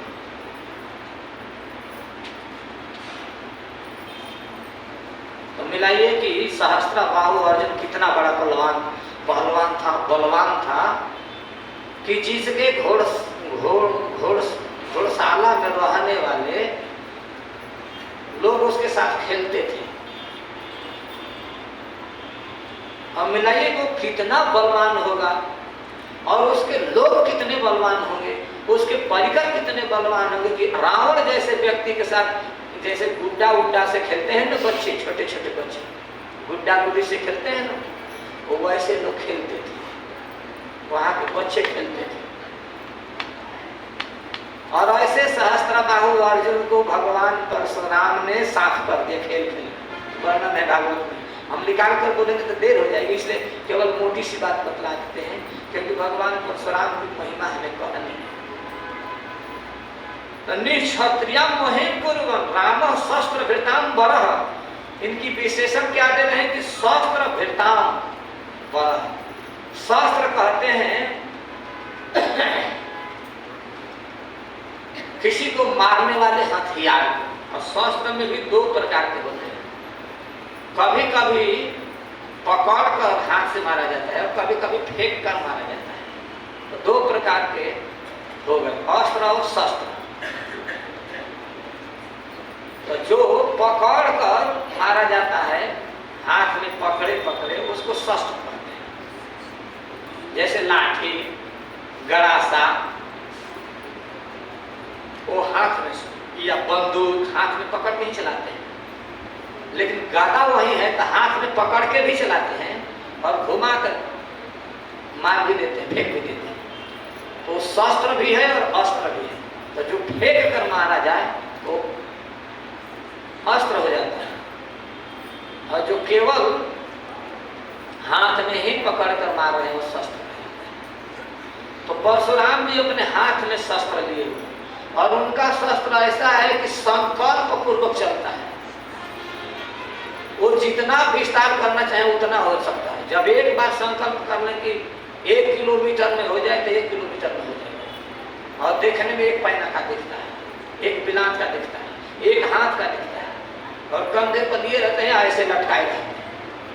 लेकिन उनके इच्छा के आधार पर वो चलता है, जब चाहे जितना चाहे वैसा विस्तार कर सकते हैं। इसीलिए जब सैनिकों को साफ करते हैं तो ऐसे लगा जैसे ककड़ी उकड़ी काटते हैं, अमनिया करते हैं। तो भक्त लोग क्या करते हैं, हम कभी किचन में जाकर देखते हैं, वो किचन में करते हैं, तो कई चीज़ों को रख के ऐसे दबा देते हैं कि कई टुकड़े हो जाते हैं। कई प्रकार के अमनिया करने वाले हथियार बने हुए। तो परशुराम जी महाराज अपने गणासा का शस्त्र का ऐसा प्रयोग करते थे, एक बार ऐसे घुमाए और पूरा खरिहान जैसा छील कर छिलने लगा। जैसे सिर पर हम लोग ब्लेड लगाते हैं, बाल को छील के साफ कर देते हैं, उसी तरह वो अपने गणासा को लगाते हैं और युद्ध भूमि में रहने वाले सैनिकों को समाप्त कर देते हैं, एकदम साफ कर देते हैं। अब कोई खाड़ा नहीं रह जाएगा। जैसे गाजर मूली को काट देते हैं, जैसे हार्वेस्टर से धान को काटते हैं, तो हार्वेस्टर जिधर जाता है तो धान के बाग को ऐसा काटता है कि फिर उधर दिखता नहीं, जहां जहां घूम गया। वैसे ही उनका सब गणासा करता जाना, हथियार करता जाना, और जहां जहां गए, जिधर जिधर गए, सबको साफ कर दिए। वो चाहे बिहार प्रदेश में गए, शास्त्राबाद में बिहार का, मैं पहले कहा कि एक बिहारी सब पर भारी पड़ता है। बिहार का इतिहास जानना चाहिए। बिहार जैसा कोई प्रदेश नहीं है, न उत्तर प्रदेश, न महाराष्ट्र, न मध्य प्रदेश, न गुजरात, कोई नहीं, एक भी नहीं। डिक्शनरी कोर्स उठा के पढ़ना चाहिए। हम अपनी बात नहीं बोलते हैं, दावे के साथ बोलते हैं। कोई नहीं है, होगा न था न है, लेकिन बीच में बदनाम कर दिया गया है, वो बात अलग है। ज्ञानियों में देखा जाए तो उपवासाचार्य जी पाटलिपुत्रम के थे, कात्यायन पतंजलि वहीं गए थे पढ़ने के लिए। ज्ञानियों में श्रेष्ठ श्री जनक जी महाराज वहीं के हैं, जो सुखदेव जी पढ़ने के लिए वहां गए थे।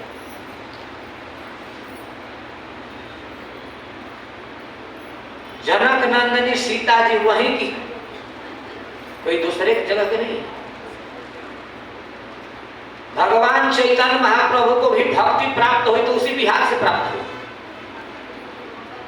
एक बार चर्चा चल रही थी, बिहार में कौन सा ऐसा स्थान है जो ऐतिहासिक हो महाप्रभु चैतन्य के लिए, तो कहा गया कि कोई नहीं है। लोकनाथ गोस्वामी महाराज कहे कोई नहीं है, कुछ तो होगा जरूर। तो भैया थे उस पद यात्रा में, वो हाथ उठाते हैं, तो उन्होंने उठकर कहे कि जिस महाप्रभु के ध्वज को हम लोग अपनाए हैं, जिनके नीचे रहकर हम लोग भक्ति के अनुसरण करते हैं, उनके कृपा से रूप सनातन प्राप्त हुए, अपन आचार्य प्रभुपाद प्राप्त हुए, और प्रभुपाद की कृपा से गुरु महाराज प्राप्त हुए, और उनके द्वारा हम लोग आज भक्ति कर रहे हैं, अंतर्राष्ट्रीय कृष्ण भावनामृत संघ में चल रहे हैं। तो इसके मूलभूत जो उत्स है भगवान चैतन्य महाप्रभु हैं, प्रभु हैं, और उनको भी भक्ति इसी गाया से प्राप्त हुई थी, जिसको बोध गाया कहते हैं। सुने हैं कि नहीं सुने? यह स्थान वहीं पर है, और सारे पितरों का त्राण करने वाला वहां है। प्रदेश के दृष्टि से देखा जाए तो बिहार जैसा कोई नहीं। हमारी बात सुनकर किसी को अन्यथा नहीं लगनी चाहिए, हम तो कोश के अनुसार बोल रहे हैं, जो पढ़े हैं। और बिहार शब्द का अर्थ होता है रमणीय, मनोरम, जो बनावटी के दृष्टि से भी, सभ्यता के दृष्टि से भी, ज्ञान के दृष्टि से भी, शील स्वभाव के दृष्टि से भी देखा जाए तो बिहारियों जैसा भोजन पर मिलेगा। एक बार भैया चर्चा कर रहे थे कि खान पान, रहन सहन, पेड़न पहनन ओढ़न की जो सभ्यता कुछ मध्य उत्तर प्रदेश में, यानी बनारस से लेकर कानपुर तक, कानपुर तक या प्रयागराज तक, और पूरा बिहार उस क्षेत्र में जो गया आदि के उस क्षेत्र से, ये इतने बढ़िया खान पान सभ्यता हैं कि हम पूरे भारत घूमे ऐसा कहीं नहीं। मैं कहती अपने देश के प्रदेश के चलते तो नहीं ऐसा बोल रहे हैं, लेकिन हम जो अनुभव किए हैं उसके आधार पर बोल रहे हैं। तब हमारे मन में आया, मैं सोचा कि भैया के अनुभव पर ही क्यों रहे, थोड़ा हम कोश से देखते हैं कि क्या अर्थ होता है। कोश में जब हम खो देते हैं, बड़ा मनोरम है बिहार, सभ्यता से, संस्कृति से, और भाषा के दृष्टि से भी देखें तो भोजपुरी विश्व के दूसरे नंबर पर भाषा है। भाषाविदों ने दूसरे नंबर के दर्जा दिए हैं भोजपुरी के, और बांग्ला के एक नंबर। सबसे श्रेष्ठ भाषा है बांग्ला भाषा, सुष्ठु मिष्ट, उसके स्नान तो बिहार मनोरम है, सुंदर है, बढ़िया है, ज्ञानियों का है, बलवानों का है, भक्तिवानों का है, वहां कोई कमी नहीं है। लेकिन लुटेरों ने कुछ बर्बाद कर दिया। संस्कृति का सबसे बड़ा धरोहर, हमारे संस्कार और संस्कृति का धरोहर पुस्तक काले हमारे विश्वविद्यालय नालंदा ही था पूरे भारत में। ये कोई झूठी बात है, छिपी हुई बात है। बिहार कोई ऐरा गहरा नहीं है। और भैया तो यहाँ तक कह रहे थे कि कुछ राजनेताओं का विचार है कि बिहार को हमेशा गरीब रखा जाए, नहीं तो इधर के दाल रोटी नहीं चलेगी।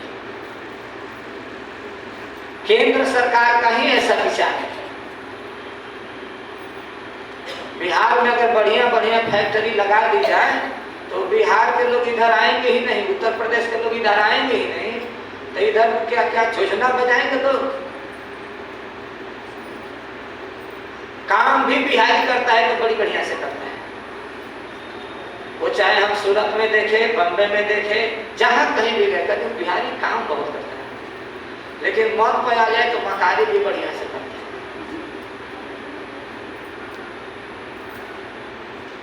क्योंकि सुने ना कि 5 किलो को 7 किलो बना दिए।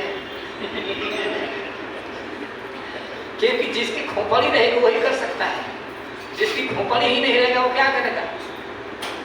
जस्य बुद्धि तस्य बलम, शास्त्र कहता है। खोपड़ी रहेगी तभी न बजाओगे, खोपड़ी नहीं रहेगी तो क्या करोगे। सबसे ज्यादा इंजीनियर बिहार के ही हैं पूरे भारत। अरे IAS का हो, इंजीनियर खाली करेगा। बुद्धि के दृष्टि से देखा जाए तो बिहार में सबसे ज्यादा बुद्धि की क्षमता पाई जाती है। हम ऐतिहासिक बात बोलते हैं, किसी को पूरा लग गया तो लग जाने दो। हमने जो सुना है समझा है वही बोलने का प्रयास करना, और वो भी प्रसंग आ गया है इसलिए बोल रहे हैं, फालतू में नहीं बोलेंगे। खाली बिहार के लोग निंदा करते हैं। बिहार निंदा नहीं, बिहार माने रमणीय है। और बिहार के ही हमारे गुरु महाराज ने जो कथा दिए तो इतने सुंदर दिए कि सारे लोग सुनते हैं। और ऐसा कोई कथा देने वाला अब तक हुआ है हमारे दृष्टि में तो नहीं हुआ है, भी नहीं, और होंगे कि नहीं होंगे वो राम जी जाने। क्योंकि हम बड़े बड़े धारा प्रवाह संस्कृत बोलने वालों के पास रहे हैं, न्याय वेदांत मीमांसा तर्क सब देखे। हम भी बोलते हैं संस्कृत, लेकिन गुरु महाराज ऐसा कथा करने वाले अब तक नहीं देखे। आप लोग देखे होंगे तो मैं नहीं जानता, क्योंकि पृथ्वी जब जब आगे। और हम सभी संप्रदायों में जाके सुनते हैं, नागाओं में भी जाके मिल लेते हैं, निर्वाणियों में भी मिल लेते हैं, दशनामियों में भी चले जाते हैं, निम्बार्कियों में भी घुस लेते हैं, वेदांतियों में भी चले जाते हैं, हरिदास संप्रदाय वाले में भी चले जाते हैं। पहले निधुबन में झाड़ू लगाते थे और जाके टटिया आश्रम में पदगान सुनते थे, रज में बैठ के सब में जाते रहे, क्योंकि वृंदावन का आश्रय मिला होता। और गुरु महाराज कहते थे घूमो, जो घूमता है वही सीखता है। लेकिन महाराज जी जैसा हमको एक भी नहीं, गुरु महाराज ऐसा नहीं। और इसलिए मैं नहीं कह रहा कि हमारे गुरु हैं, हम उनसे दीक्षा लिए इसलिए बोलते नहीं, मैं इसलिए कह रहा हूँ तो वैसा है ही नहीं। वैसी कथा कहने वाला मुझे नहीं दिखेगा।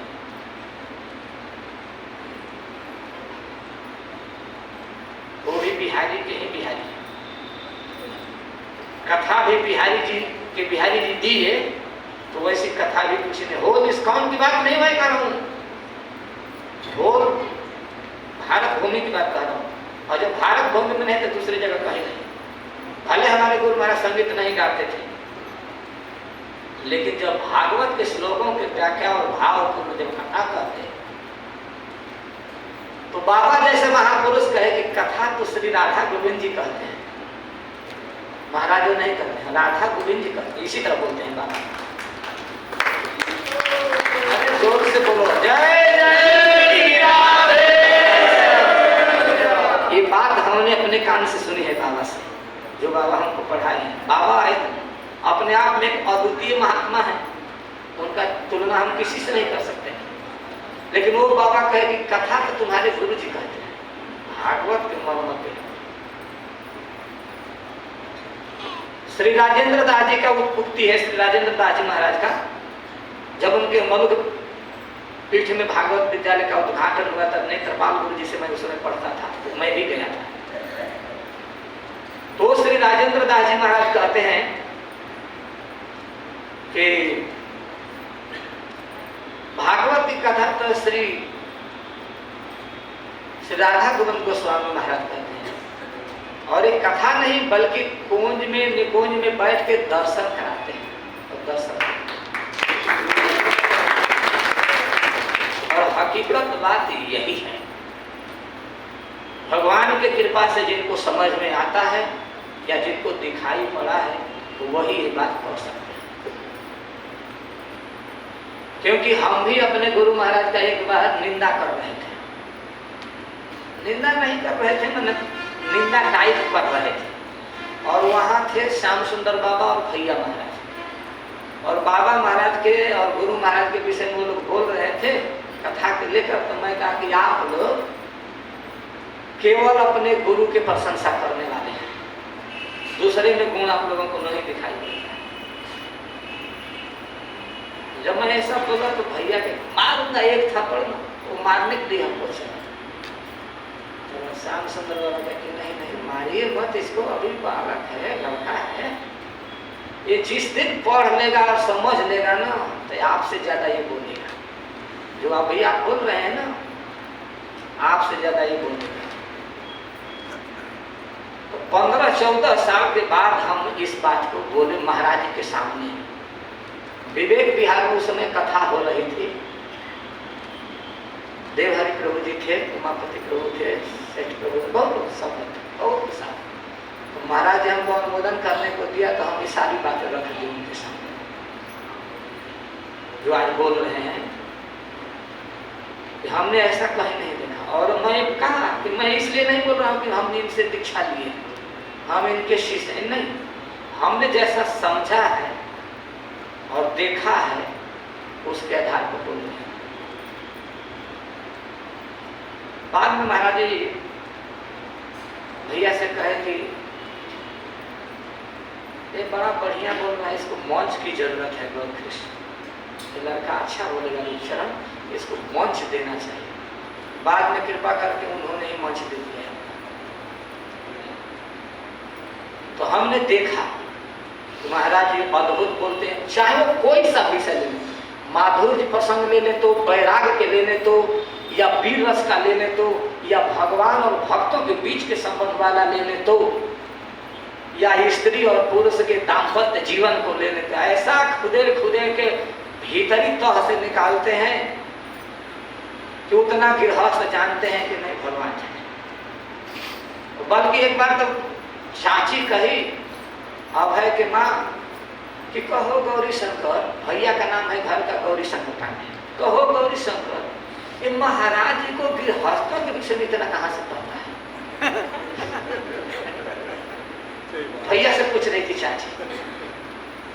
तो भैया कहे कि चाची इस ग्रंथ में सारी बातें लिखी हुई है। अच्छा भागवत में कहा टीकाकार लोग सब लिखे, तो महाराज जी सब जानते हैं, और उनके कृपा से हम लोग भी जाएंगे फोकट में। तो जबरदस्त बोलते हैं, जीव के कहाँ बंधन है, कहाँ जीव चिपका हुआ है, इन सारी चीजों को जानते हैं। ऐसे खोल के मुंह मुदगत चलाते हैं तो लगता है कि हम, लेकिन इस समय आप लोग सर्वग्रास से परे हो गए हैं। मैं देखा कि भागवत के श्लोक कहने पर आप लोग सो रहे हैं तो मैं थोड़ा चिल कर दिया। मैं कहा सोचा कि पराग्रह बदलता, वो बिहारी की ही चर्चा चल रही है। तो बिहार पहले से ही आगे है, आगे रहा है, रहेगा, ध्यान रखना। चाणक्य बिहार के थे, किसी दूसरे जगह के नहीं थे। उत्तर प्रदेश में तीर्थों की साफल्य है।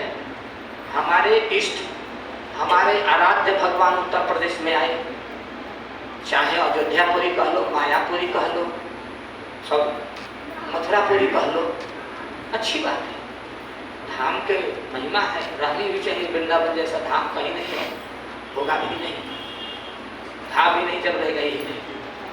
लेकिन ये बात आई थी सहस्त्राबाहु अर्जुन पर, वो बड़ा सूर्य धार्मिक भी था, लेकिन कभी कभी अच्छे लोगों से भी कुछ कुसंगत बस हो जाता है। तो ऐसे सहस्त्रबाहु अर्जुन का भी उन्होंने नाश किया। केवल शस्त्र वृत्तांतर, शस्त्र धरती शस्त्र धृत, शास्त्र को धारण करने वाला व्यक्ति को शस्त्र धृत कहते हैं। प्रिय धारण पोषण धातु से शस्त्र धृत नाम है, शस्त्र को धारण करने वाला। और शस्त्र को धारण करके जिस रूप में जैसा और जब चलाना चाहिए, इस गुण को धारण करने वाले व्यक्ति को शस्त्रधृत कहते हैं। अब ये नहीं कि शस्त्र लिए हैं तो जब मन करे तब चलाते रहे और जहां मन करे वहां चलाते रहे। जंगल में कुछ ऐसे पापी होते हैं कि बिना मतलब के पेड़ों को भच भच भच भच काटते रहते हैं, तो वो भी शस्त्रधृत कहलाते हैं। गुरु महाराज बोल रहे थे एक बार कि कुछ लोग बिना मतलब के टांगे लेकर वृक्षों को छेदते रहते हैं, काटते हैं। ऐसा नहीं होता। अरे सूखी लकड़ी है तो काट देना चाहिए, उससे सबका लाभ हो जाएगा। वहां काट देने से नया वृक्ष लग जाएगा और सूखी लकड़ी काम में आ जाएगी, सब तरह से फायदा। लेकिन कुछ ऐसे ना समझ है कि हरी हरी टहनियों को भी काट देते हैं, पेड़ों को काट देते हैं बिना मतलब। तो ऐसे नहीं थे, वो समय पर प्रहार करते हैं, इसीलिए इनको शस्त्र धृताम वरह कहा गया है। जितने भी शस्त्र चलाने वाले हैं, शस्त्र धारण करने वाले हैं, उन सब में श्रेष्ठ हैं भगवान परशुराम। बोल परशुराम जी महाराज की जय। आज तो ब्राह्मण देवताओं की छाती बहुत चौड़ी हो गई, लेकिन इनके मूल में ही ये क्षत्रियत्व का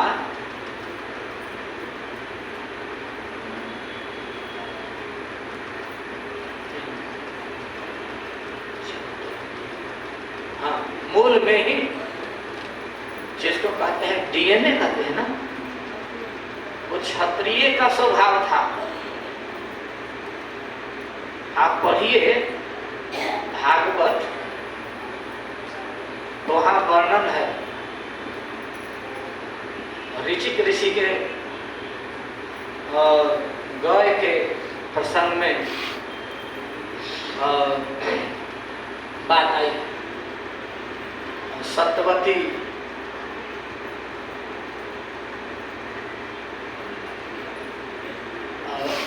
प्रसंग में आया है कि उन्होंने शरु पकवाया था और उस शरु में संकल्प किया था कि एक ब्रह्मर्षि होगा और एक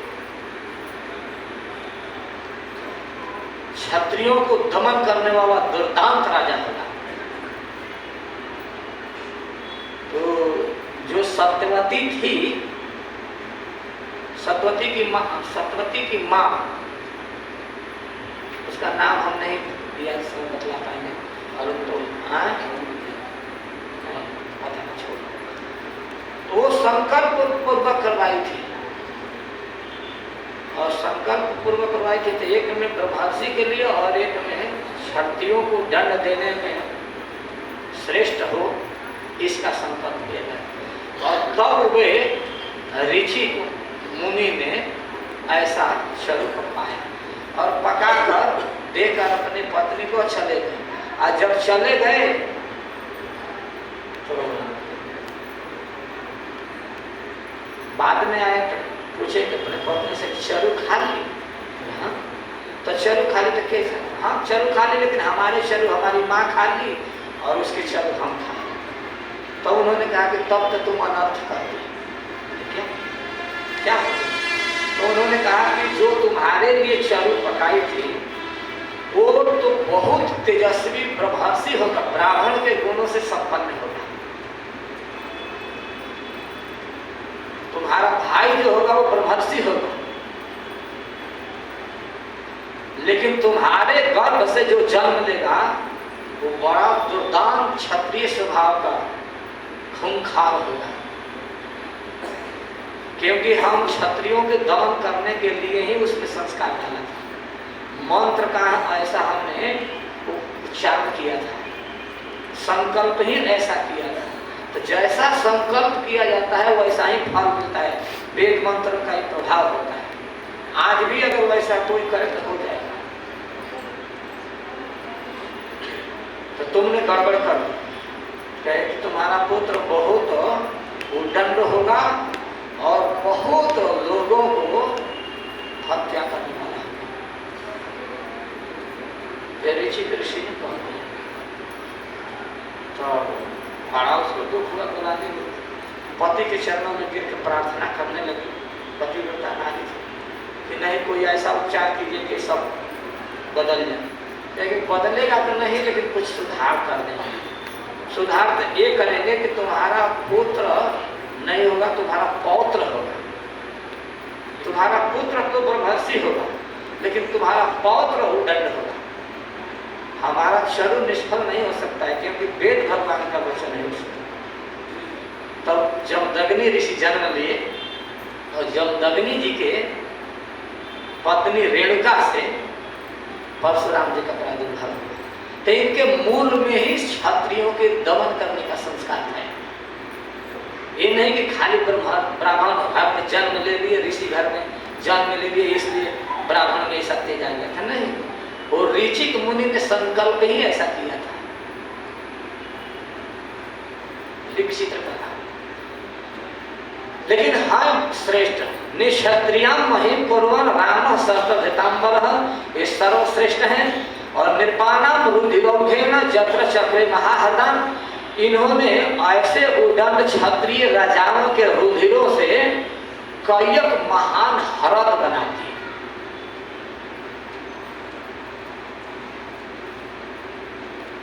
बहुत विशाल विशाल। ये जब भगवान रामो जत्रा स्पृष्टु कर्मणा, अब वहीं पर ये यज्ञ किए, वहीं पर उपासना किए, वहीं पर आराधन किए और वहीं पर अपने द्वारा मारे गए राजाओं के लगे हुए पापों से मुक्ति के लिए सारे अनुष्ठानों को संपन्न किया। यद्यपि भगवान है, इन पर पाप और पुण्य का कोई प्रभाव नहीं रहता है, फिर भी लोक शिक्षा के लिए, लोक ग्रहण के लिए इन्होंने ऐसा ही किया। ऐसा वर्णन है। एक मूल हो गया।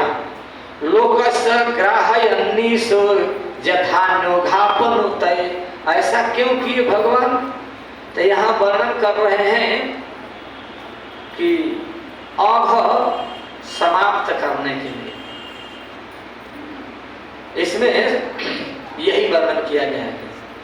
पापों के नाश के लिए उन्होंने भी प्रायश्चित किया, ठीक वैसे ही जैसे कोई साधारण मनुष्य करता है।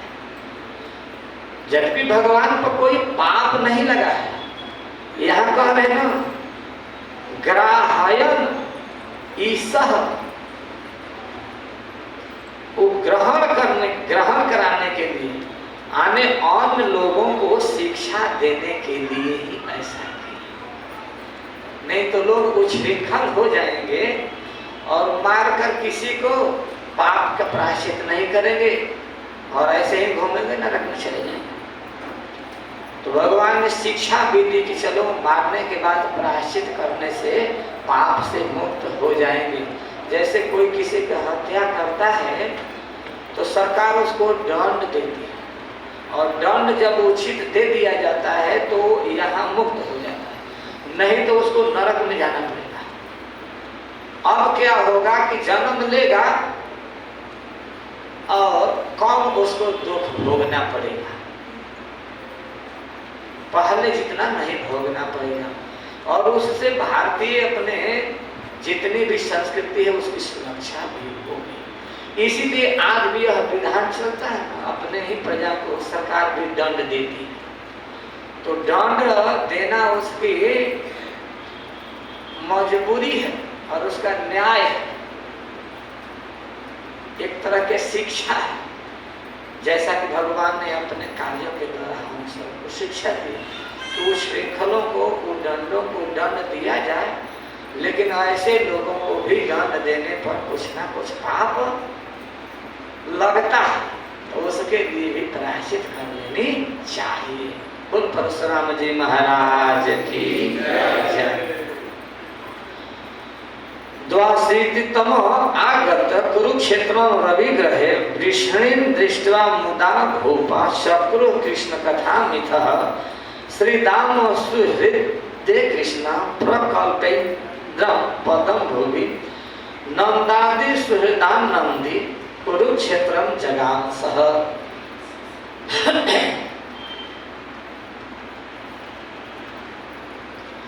इस पूरे अध्याय के कथा को श्री सुखदेव जी महाराज, एक श्री निश्चिरधर जी महाराज एक श्लोक में कह दिए। कब तक बोलना है? हो गया है समय, समाप्त कर दें। एक अध्याय में एक श्लोक में कथा समाप्त कर देते हैं। कहते हैं कि मित्र श्रीदामा को श्री कृष्ण ने पृथ्वी पर ही इंद्र पद प्रदान किया। फिर श्री नंद आदि सुहृद जनों को आनंद देने के लिए वे कुरुक्षेत्र गए और कृष्ण के द्वारका निवास के समय सर्वग्रास कल्पक्षय जथा सूर्यग्रह हुआ। पहले से ही ज्योतिषियों के द्वारा कहे जाने के कारण उस सूर्य ग्रहण के विषय में मनुष्यों को जानकारी मिल गई। समंत पंचक नामक कुरुक्षेत्र में सभी ने तीर्थ यात्रा की तैयारी की और वहां जाकर मिलकर परस्पर कथा किए। कृष्ण के विषय में ब्राह्मणों का पूजन न करने वाले श्री परशुराम जी ने जिन क्षत्रियों को मारकर जहां पर यज्ञ किया था वहां पहुंचे और मिलकर सब लोग कृष्ण कथा किए। इस तरह से गोप गोपी एवं द्वारिका परिकर अर्थात साथ ही ब्रज परिकर आपस में मिलते हैं, आनंद लेते हैं। एक ही श्लोक में इन सभी कथाओं को वर्णन कर दिए। तो 4 श्लोकों की कथा हमें कही और बाकी बाद में शाम को कही। जगत गुरु श्री प्रभुपाद की जय। थोड़ा सा कीर्तन होगा, इसके पहले थोड़ा सा